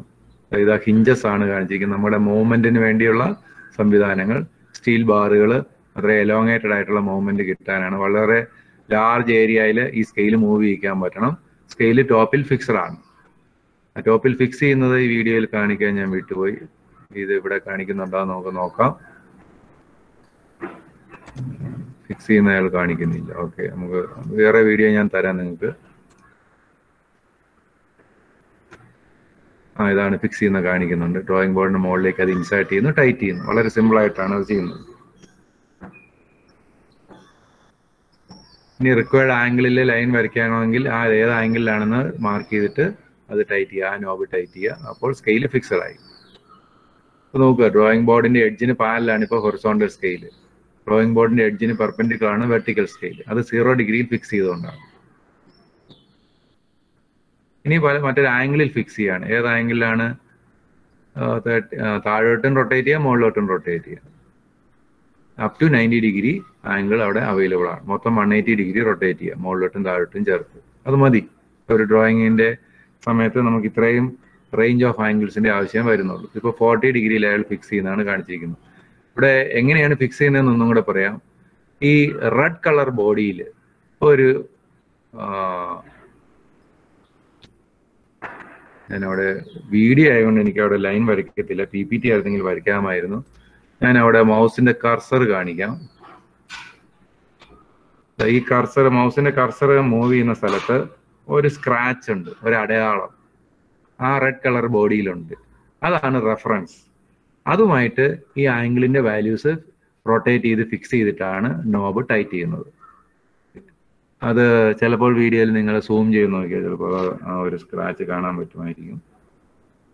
വളരെ ലൈറ്റ് കളറിലേ ഉള്ളൂ, കാരണം നമുക്കത് ഫിസിക്കലി നമുക്കത് ചെയ്യുമ്പോൾ കണ്ടാൽ മാത്രം മതിയല്ലോ. അപ്പോൾ ഈ റെഡ് കളർ ബോഡിയിലുള്ള ആ ഒരു സ്ക്രാച്ച് മാർക്കാണ് റെഫറൻസ് ഡാഷ് ആയിട്ട് യൂസ് ചെയ്യുന്നത്.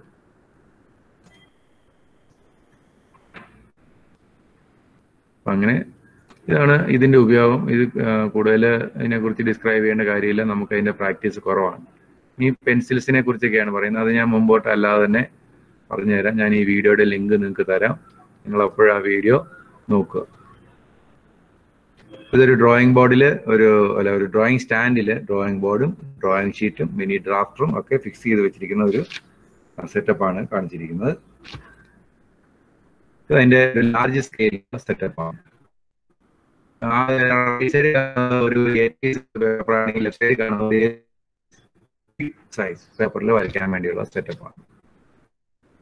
ഇതാണ് സ്കെയിൽ സെറ്റ്. നമ്മൾ സാധാരണ സ്കെയിലല്ല, ഇതിലെ മാർഗങ്ങളൊക്കെ വിചാരിക്കണം. അപ്പുറത്ത് ഡിഫറെന്റ് ആയിട്ടുള്ള ഭാഗങ്ങളുണ്ട്. നമുക്ക് വീഡിയോ കിട്ടുന്നുണ്ടോ?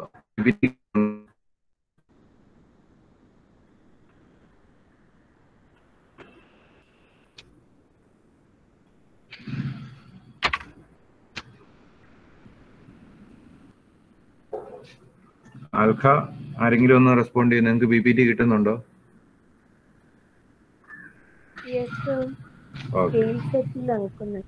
ഓക്കെ, അതെ, സ്കെയിൽ സെറ്റ്. ഈ സ്കെയിൽ സെറ്റ് മാത്രം ഒന്ന് ഞാൻ എക്സ്പ്ലെയിൻ ചെയ്യാൻ ശ്രമിക്കാം. ആർക്കിടെക്ചേഴ്സ് ഉപയോഗിക്കുന്ന ഒരു സ്കെയിൽ സെറ്റാണ് ഇവിടെ സാമ്പിളായിട്ട് കാണിച്ചിരിക്കുന്നത്. സ്കെയിൽ സെറ്റിന്റെ ലെഫ്റ്റ് സൈഡിലെ ഗ്രാജുവേഷൻസിന്റെ ഒരു വാല്യൂ എഴുതിയിട്ടുണ്ട്. 1/8, 1/2, 1.5, 3/8. അതുപോലെ റൈറ്റ് സൈഡിൽ ക്വാർട്ടർ, 1, 3, 3/4 ഒക്കെ എഴുതിയിട്ടുണ്ട്.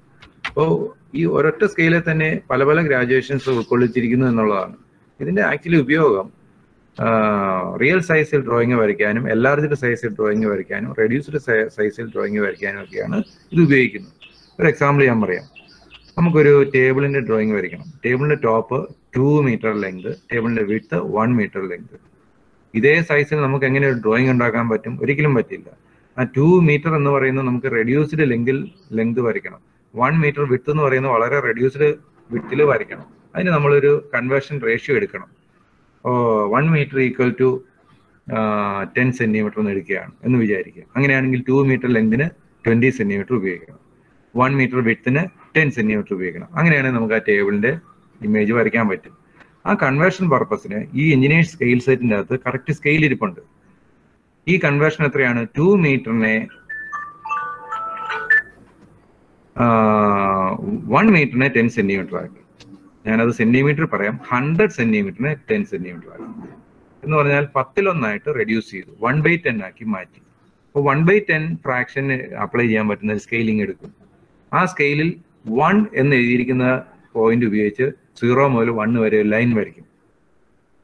അത് 1 മീറ്ററിനെ റെപ്രസെന്റ് ചെയ്യുന്നു. 0 മുതൽ 2 വരെ ഒരു ലൈൻ വരയ്ക്കും. അത് 2 മീറ്ററിനെ റെപ്രസെന്റ് ചെയ്യുന്നു. കാരണം 1 മീറ്ററിനെ 1/10 കൊണ്ട് മൾട്ടിപ്ലൈ ചെയ്താൽ കിട്ടുന്ന 10 സെന്റിമീറ്റർ ആണ് 0 മുതൽ 1 വരെയുള്ള ആ ഒരു ലെങ്ത് കൊണ്ട് നമ്മൾക്ക് കിട്ടിയിരിക്കുന്നത്.